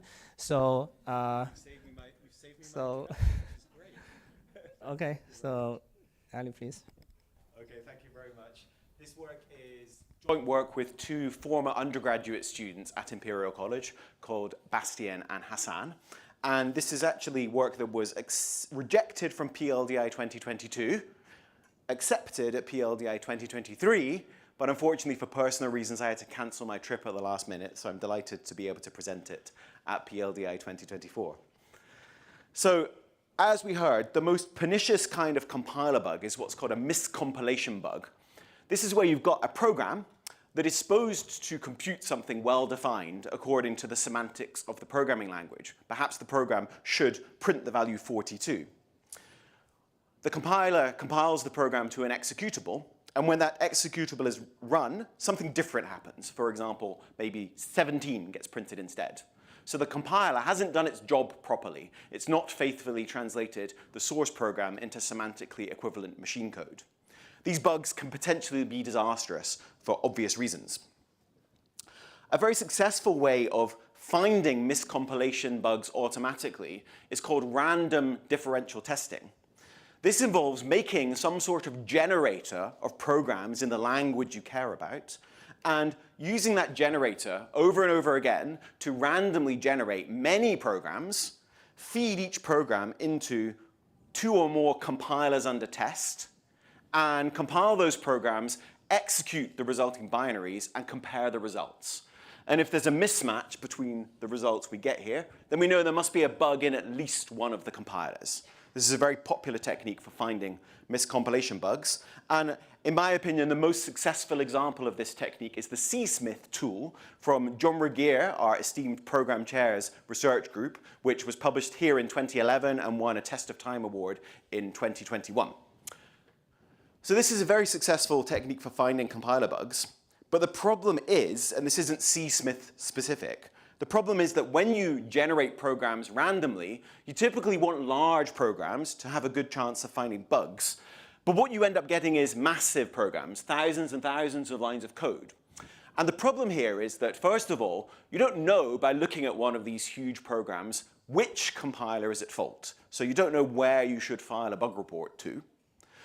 But even if you did, you wouldn't be able to realistically solve the problem by looking at one of these ginormous programs. If you would file a 10,000 line program to GCC and say, this program should give this result, but it doesn't, the GCC developers are probably not going to believe you and are going to have a very hard time debugging the problem, even if they do believe you.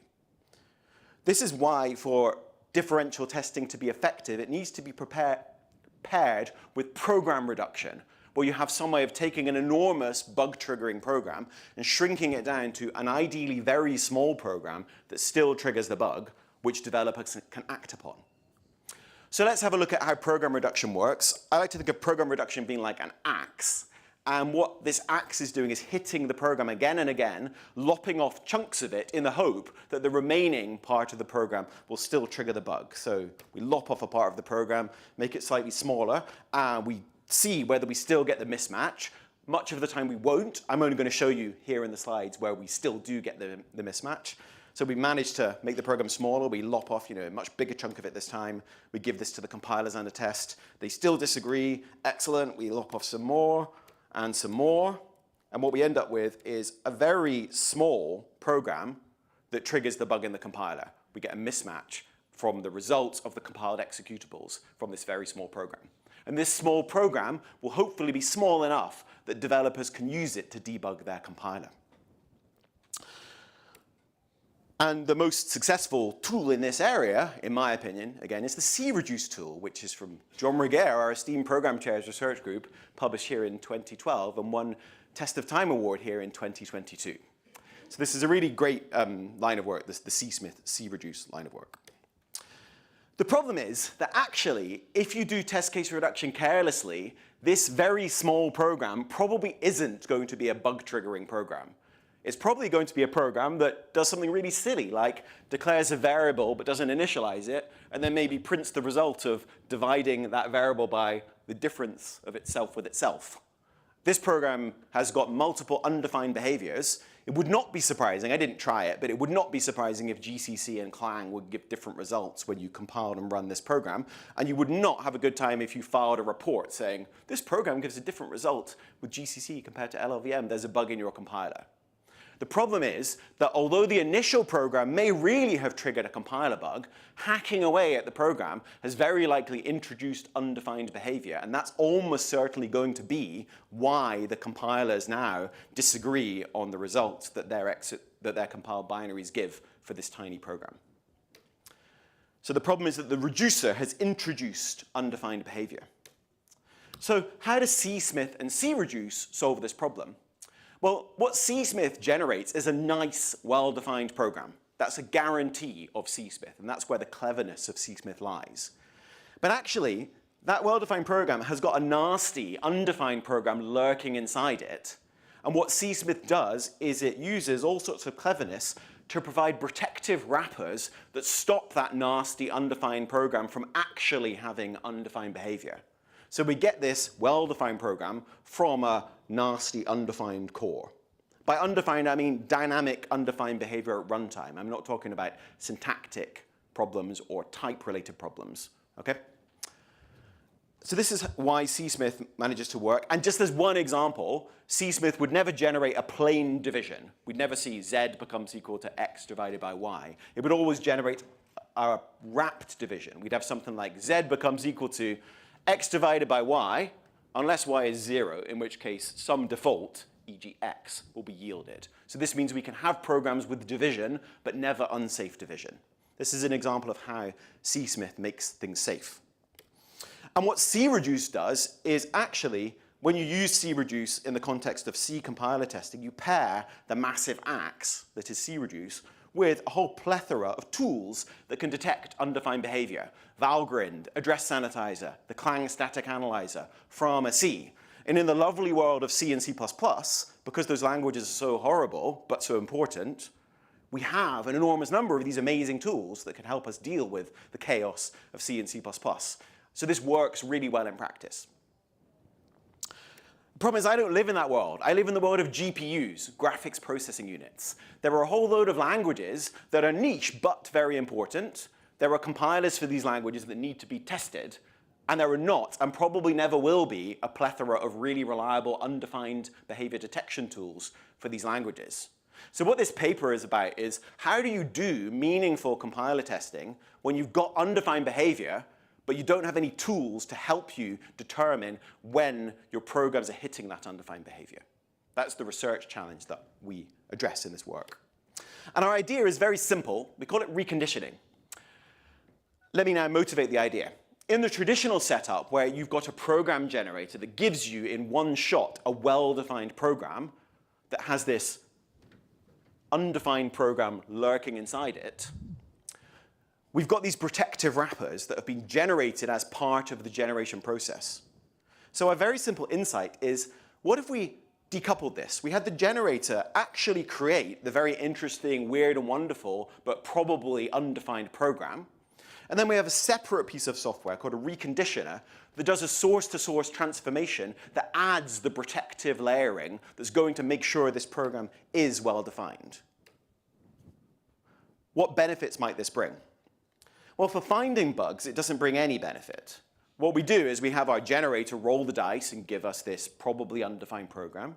We recondition it, and if we're lucky, it triggers a compiler bug. So this is really just what we had before, except we've separated generate and make well-defined into two separate steps instead of generating the well-defined thing all at once. So no benefit here.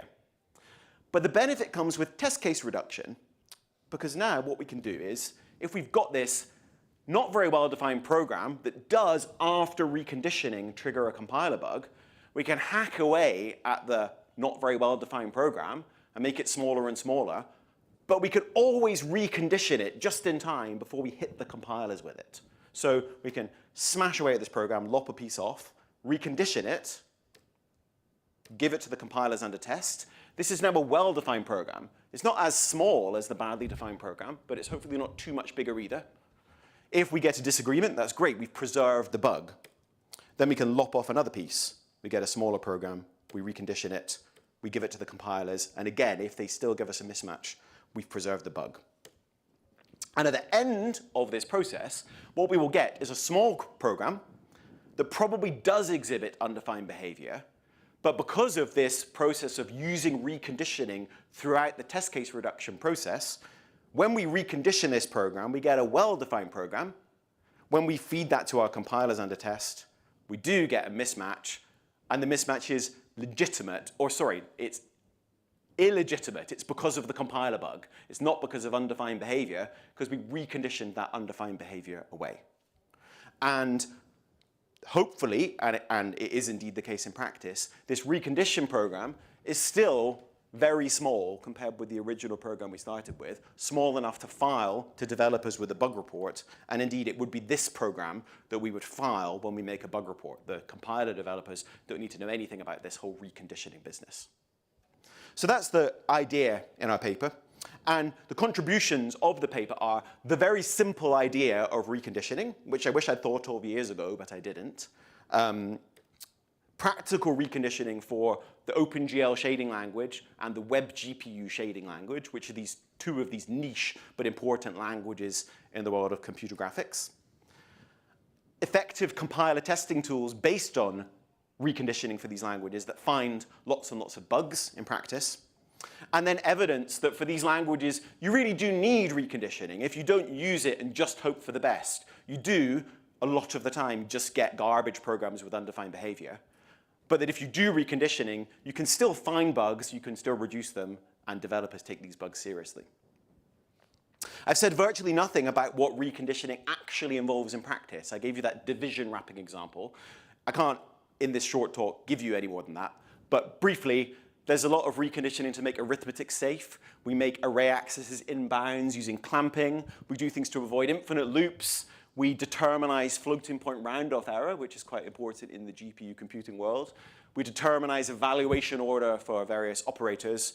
And we make sure variables are always initialized. These are easy things to implement. They're, I would argue, much, much easier to do inside a generation tool than to build off-the-shelf third-party tools for detecting undefined behavior. So in summary, reconditioning is a method that allows reliable compiler testing and test case reduction to be brought to bear on languages where we don't have a plethora of undefined behavior detection tools. And in our work, we've shown that this is effective in the context of two different GPU programming languages, the OpenGL shading language and the Web GPU shading language.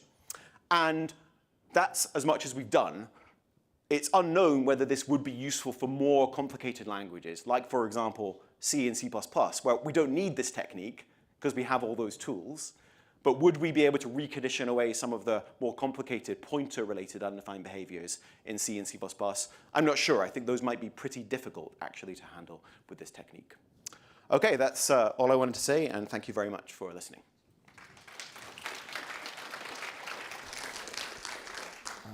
Thank you. We also have 5 minutes for questions. Nice talk. Thanks. And I want to ask, how do you handle randomness? For example, you would have randomness in ray tracing, and it would yield different result every time you run. So it may have different consequences in different compilers. Yes, that's a good question. When you do differential testing, regardless of the GPU computing world, a requirement is that the programs you work with are deterministic programs. If they're not, then you don't expect agreement between compilers, and you can't do differential testing. You might want to do something like metamorphic testing instead. So that's really a limitation of differential testing orthogonal to reconditioning. Great talk. I had 2 questions. First one, how do you get so much energy? By not sleeping. I'm preparing this talk late last night. Really? Great. OK. The second question is, this reconditioning, is there a guarantee that it will not change the behavior of the program? Think about it this way. I have a program that I want it to have a divide by 0. Yeah. Or things like that. And now, because of reconditioning, can the program behavior not change? Is there a guarantee? It's a great question. Reconditioning does change the behavior of the program. And reconditioning isn't something we tried to give a formal definition of in the paper. Intuitively, the idea is that you rewrite the program to change it as little as possible, but making sure that there will be no undefined behavior. So, for example... But are you doing it for C? No, because for C, there already are all these tools that can detect undefined behavior. Okay, so which for C, we don't need reconditioning. I should have read the paper. I haven't done that. Sorry for that. We've been doing it for the OpenGL shading language and the Web GPU shading language. So if the program has undefined behavior? Then we recondition it away. So the idea would be you don't have to detect exactly where it's got undefined behavior. But for example, if there's an array access, if you can't statically prove it's in bounds, you take the accessing expression and you mod it by the size of the array, right? That will preserve the behavior of the program when the array access is in bounds. And when it would have been out of bounds, it now makes it be in bounds and gives you some well-defined value where previously you would have had undefined behavior. So you don't want to change the behavior of the program, but in cases where the program would have undefined behavior, you do need to change the behavior because you need to make it defined. Does that make sense? Thanks, Ali, for the excellent talk. So is it possible that after reconditioning, the bug cannot be triggered anymore, no matter how you reduce it? If you recall the workflow, we only find the bugs using reconditioning. So we generate a program with possible undefined behavior. We recondition it and then ask, is there a bug?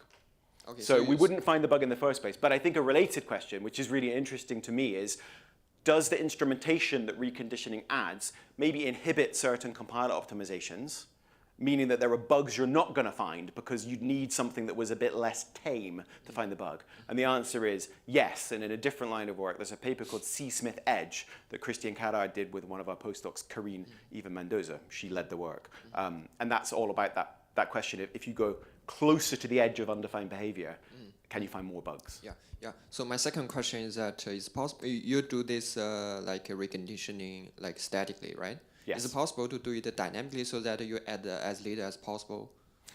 Yes. What we did, but we didn't end up including it in the PLDI paper, was do some dynamic analysis of the program to determine undefined behaviors that are going to be triggered, and then focus on reconditioning those away. And the bits of the program that maybe don't ever get reached because it's a random program, there'll be lots of dead code, leave those alone.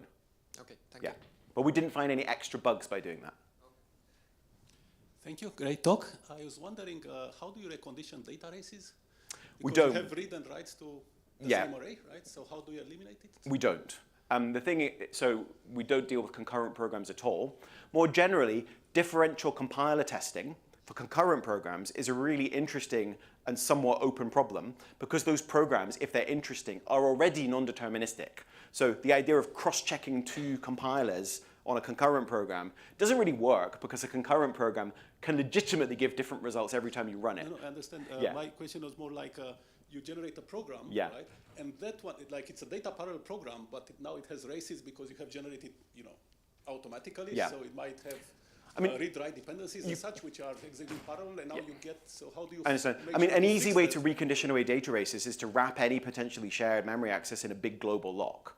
That won't eliminate race conditions. You'll still have non-deterministic behavior, so it wouldn't help with compiler testing, and it would be a very brutal way of reconditioning. I'm not aware of a less brutal way of reconditioning than that. Thank you. Well, Hi, great talk. So undefined behavior is a bug. Basically, a program with undefined behavior doesn't have any meaning. Yes. Is there an argument to recondition all the code that I write? Like, I wrote some program, I don't know if it has undefined behavior or not. I tried my best, but it might have some. So I'm just going to recondition it. In case it does, at least it has some well-defined behavior. I think that's a really interesting idea. Let's talk about it at the banquet. Looking forward to it.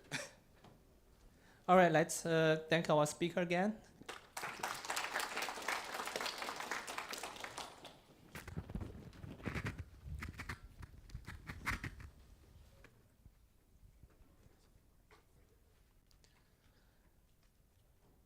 So our last presentation is based on a top class paper. It is an interesting data structure called CFL BDDs. Okay, our presenter is Magna Sista from UT Austin, and she will be talking about her work on CFL BDDs, context-free language ordered binary decision diagrams. Thank you. Hi everyone, my name is Meghna, and I work with Swaraj Chaudhary and Tom Drebs, and this is a work called CFL BDDs, context-free language ordered binary decision diagrams. So what are these? It is a data structure to represent enormously large sets, vectors, and matrices very compactly. So what do we mean by that? Let's say we have a set consisting of 2 power n elements. In the best case, we expect CFL BDD to represent that set in an O of n size. That is, it can provide a double exponential compression. So you take large vectors and matrices, and depending on the structure, CFL BDDs can provide a good compression. So where do we see such large vectors and matrices? One such area is quantum simulations. So we use CFL BDDs to represent quantum states and quantum gates and hence perform simulations efficiently. So here's a sneak peek into the results. We see that CFL BDDs are better than BDDs on some of the quantum benchmarks, and they are as good as BDDs in case of some other benchmarks. So how do we get this? Let's see that in detail. So I'll first go over what decision trees and BDDs are at a high level, and then we'll discuss CFL BDDs. So let us take this function of over 4 variables. This is a decision tree representation for the function. Every level here, let's say call it ply, corresponds to 1 variable. And then you have the terminal values, that are the values for the function for these particular assignments. So as we can see, there are a lot of common structures. That is, the red color highlighted subtrees are similar and hence maybe can be merged into one structure. Similarly, the green structures are also similar and can be merged. And this can be done at every level. And thereby, you have a much more compressed representation. And this is the binary decision diagram representation for the same function. In the best case, BDD gives a exponential compression over a decision tree. And that is, you would have a n-size BDD for a 2 power n-sized decision tree. Why BDDs are good? They also give canonical representations, and they're computationally efficient. That is, they run in polynomial type in the size of the arguments of the BDDs. So these are good, but can we do better? And that is where CFL BDDs come into picture. So let us take one example of a true function over one variable. It's not interesting, but this is a BDD for this function, and it's the same thing as CFL BDD for this function. Let us take another example of true function over two variables. As you can see, this is a BDD representation over these two variables. Let us restructure the edges a bit and add a sort of hierarchy. And this still evaluates to the same, this still represents the same function. But as you can notice that the node corresponding to x0 and x1 are similar, and hence they can be reused and get a much more compressed representation in this sense. That is, you're using the same representation for two variables, and you're still not running into any cycles, because we use something called, okay, think of this particular node representing a function, and you're calling the function from two different call sites. And the path that you take depends on the call site that you have come from. So this is what we call the mash path principle. That is, when you enter a function using, say, a solid edge, you always know where to return. You always leave the function using the solid edge. Similarly, if you enter using a dotted edge, you leave the function using a dotted edge. And this sort of adding hierarchy and using this procedure call mechanism is what gives CFL BDDs a more compressed representation than what BDDs can do. Let us look at a more complicated example. This is a same example that we have seen before in a very uncompressed version of CFL BDD here. That is, you take the decision tree, you restructure the edges a bit, add a hierarchy, add these circles, which we call groupings. The decisions are still at the lowest level, as you can see, corresponding to the variables here. So let us look at one path, all true path. This is encoded as follows. You take a path from level 2 to level 1, level 1 to level 0. Take the decision corresponding to the first variable, that is x0, and then follow the path. Take the second decision corresponding to x1, follow the path, and you do this until you reach the final value that is true. This is how it looks like. But as you can see, there are a lot of common structures here, and maybe we hope to reuse a lot of these structures in this way. But how do we do it? Let's look at that in a little more detail. As you can see, a little bit of terminology here. Let's call these dots, the black dots here, as vertices, and the others as edges, these lines as edges. So these 4 vertices here, exit vertices, the first are connected to false, and the last one, the green one, is to true. You see this pattern repeating in the next exit vertices as well. And these correspond to the exit vertices of these groupings here, as you can see. And the last 4 correspond to they all map to true, and they correspond to the 4 exit vertices of this particular grouping. One can notice that there are similar structures here as well, and this can help in introduction, which we'll see now. So the first thing to do is collapse all these vertices into one single vertex and merge the edges. So we do this, we collapse all of them, all the vertices here, do the same thing for the true ones as well, and propagate this upwards into the structure. So as you can see, in this case, we would collapse all the vertices here, propagate this up into the structure, and we would do this for every internal grouping, and thereby we would merge vertices and merge groupings as well. So we have seen how we have merged vertices so far, vertices and edges. We'll see how groupings can be merged in this case. Let us take this example where you have,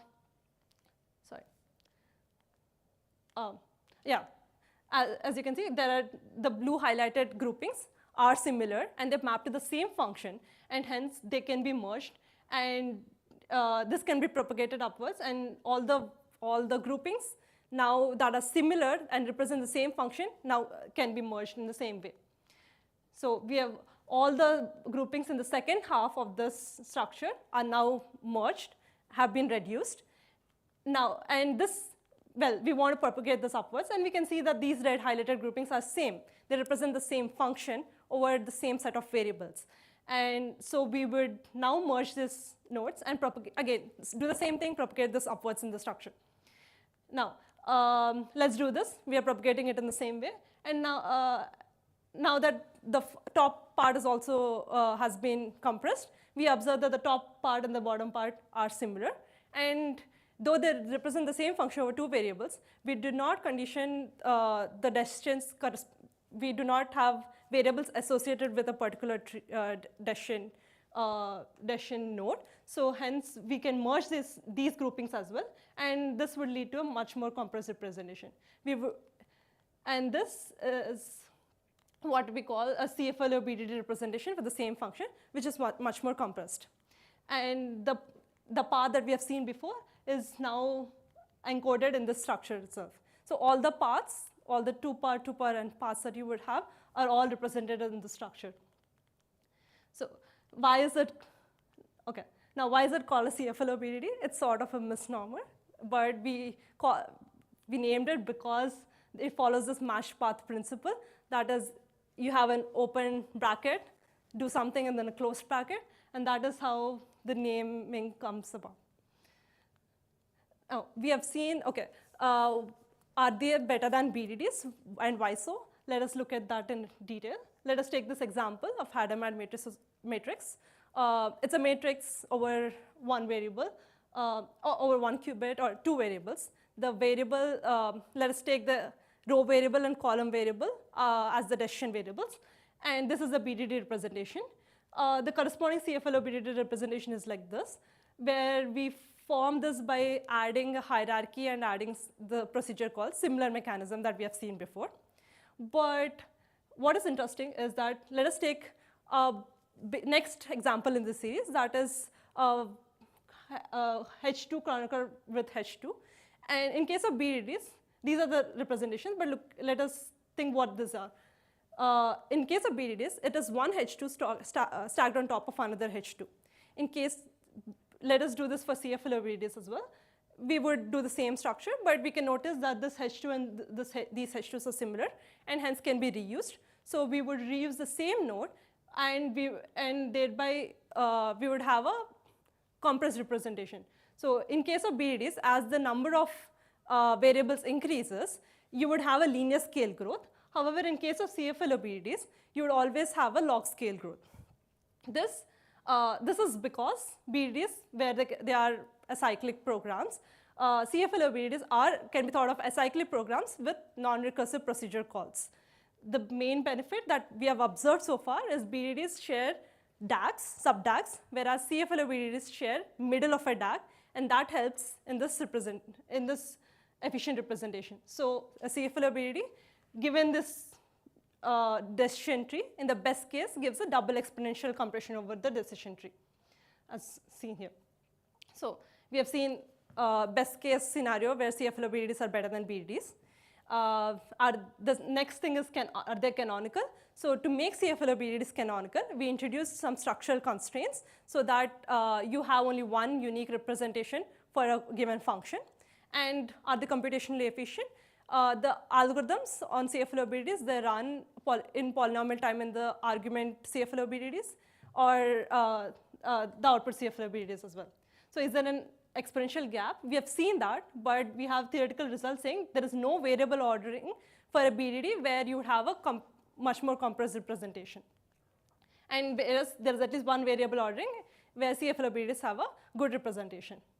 You can look at this in the paper, but so we intend to use CFL or BDDs as a plug compatible replacement to BDDs. That is, they can support all the operations that BDDs can do.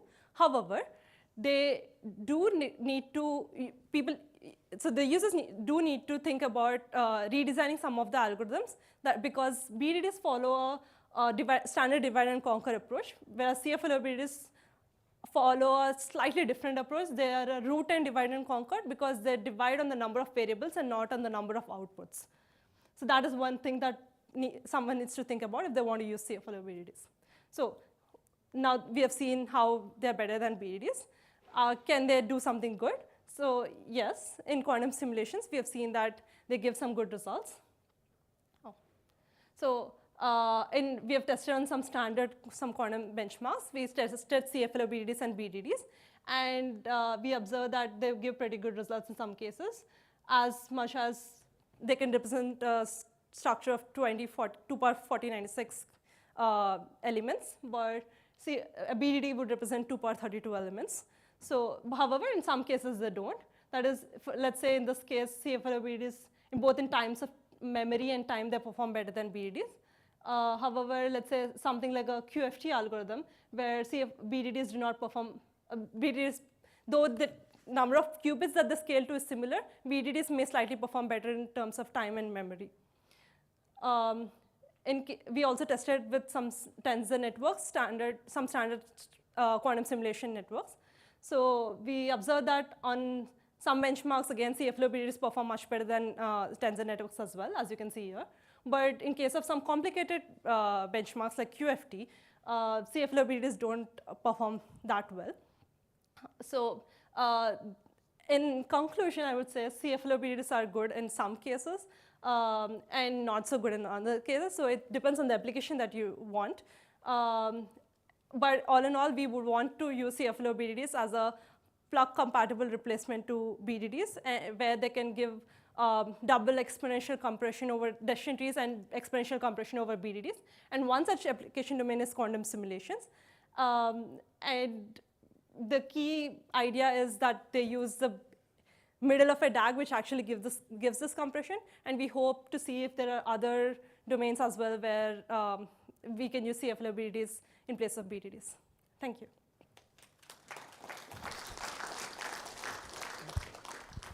Thank you for the talk.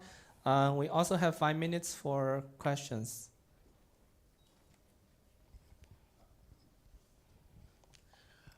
Hi, thanks for the talk.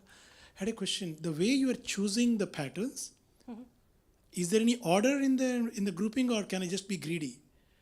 Oh, it's a fixed pattern. So there are structure invariants. No, but does it matter the order in which if I pair AB first and then CD, or if I do AC and then BD? You mean A, B, C, D are variables? I mean, no, it's all just graphs, right? I'm kind of merging different parts of the graph. I'm thinking of that. Oh. So A is a subcomponent, B is a component, C.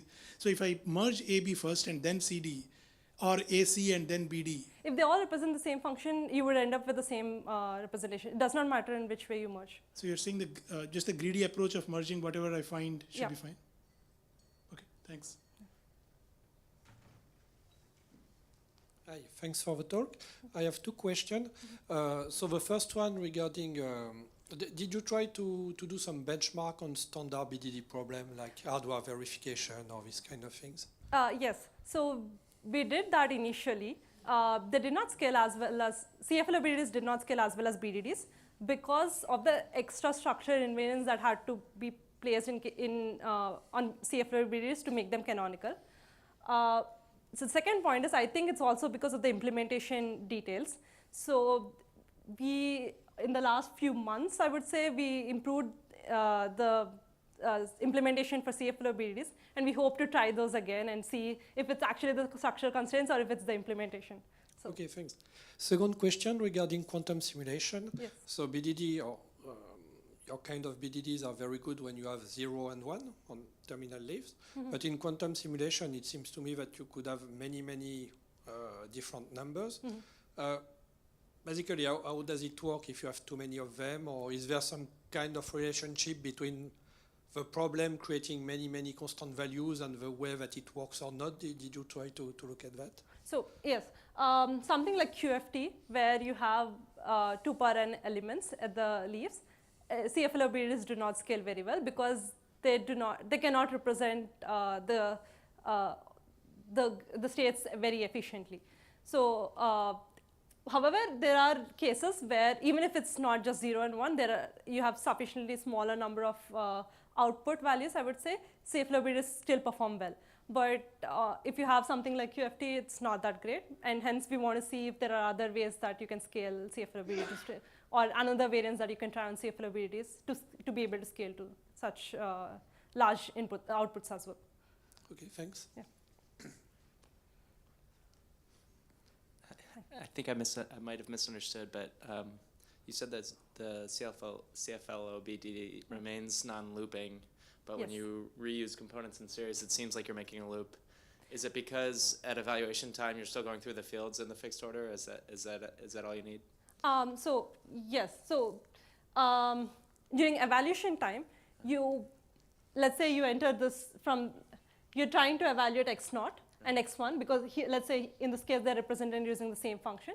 I go to the green edge, blue edge, take the x0, come back to the blue edge because I entered through the blue edge, and then take the purple edge, evaluate for x1, and then take the purple edge and not the blue edge. So I know where I am when I'm evaluating an assignment. So that's why we don't run into loops. Okay. Yeah, I hope that's clear. Okay, thanks. Thanks very much. Very interesting work. Thank you. You mentioned that they're plug compatible with regular BDDs, but then you said something about how you may need to rethink your algorithms. Do I take it then that they are plug compatible, it's just that you might get pretty bad performance unless you change your algorithms? Or did you mean they're almost plug compatible and you do need to change your algorithms? Okay, so by plug compatible, we mean that you can design every algorithm that a BDD does in a CFL BDD.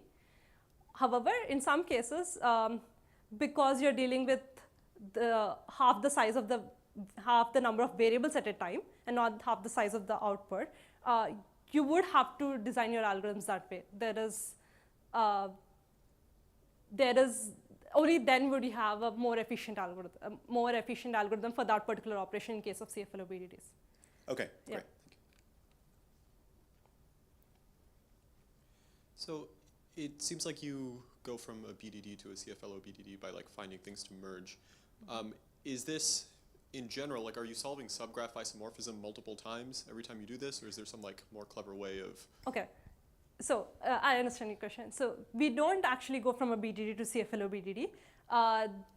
The CFL BDD representation is created using the structural constraints as such. We don't first create a BDD and then go to CFL BDD. I see. So we do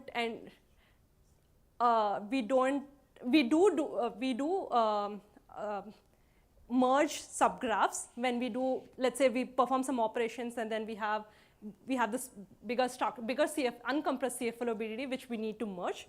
In that case, we do that. We do maintain it's basically hash const. So we first create this internal subgrouping, and then we check if that's already in memory, and then link it to that pointer.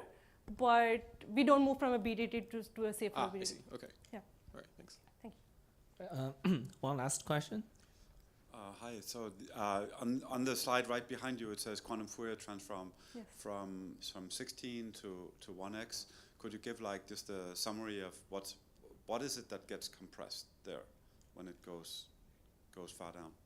Quantum Fourier transform, second to last line. Yes. From 16 to 1x over there. Oh, it's just the number of qubits that we could scale to. So the number of qubits the CFL BDDs can scale to in case of quantum Fourier transform is 16 bits, and the same as BDDs as well. So I guess I didn't understand the question. So how should we interpret so we're not getting an advantage for QFT, is that roughly? Yes. I see. So that's the point. Okay, yes, got it. yeah. Thank you. All right, let's thank our speaker again. That will conclude this session, and thank you for attending, and I hope you will enjoy the rest of the program. Thank you.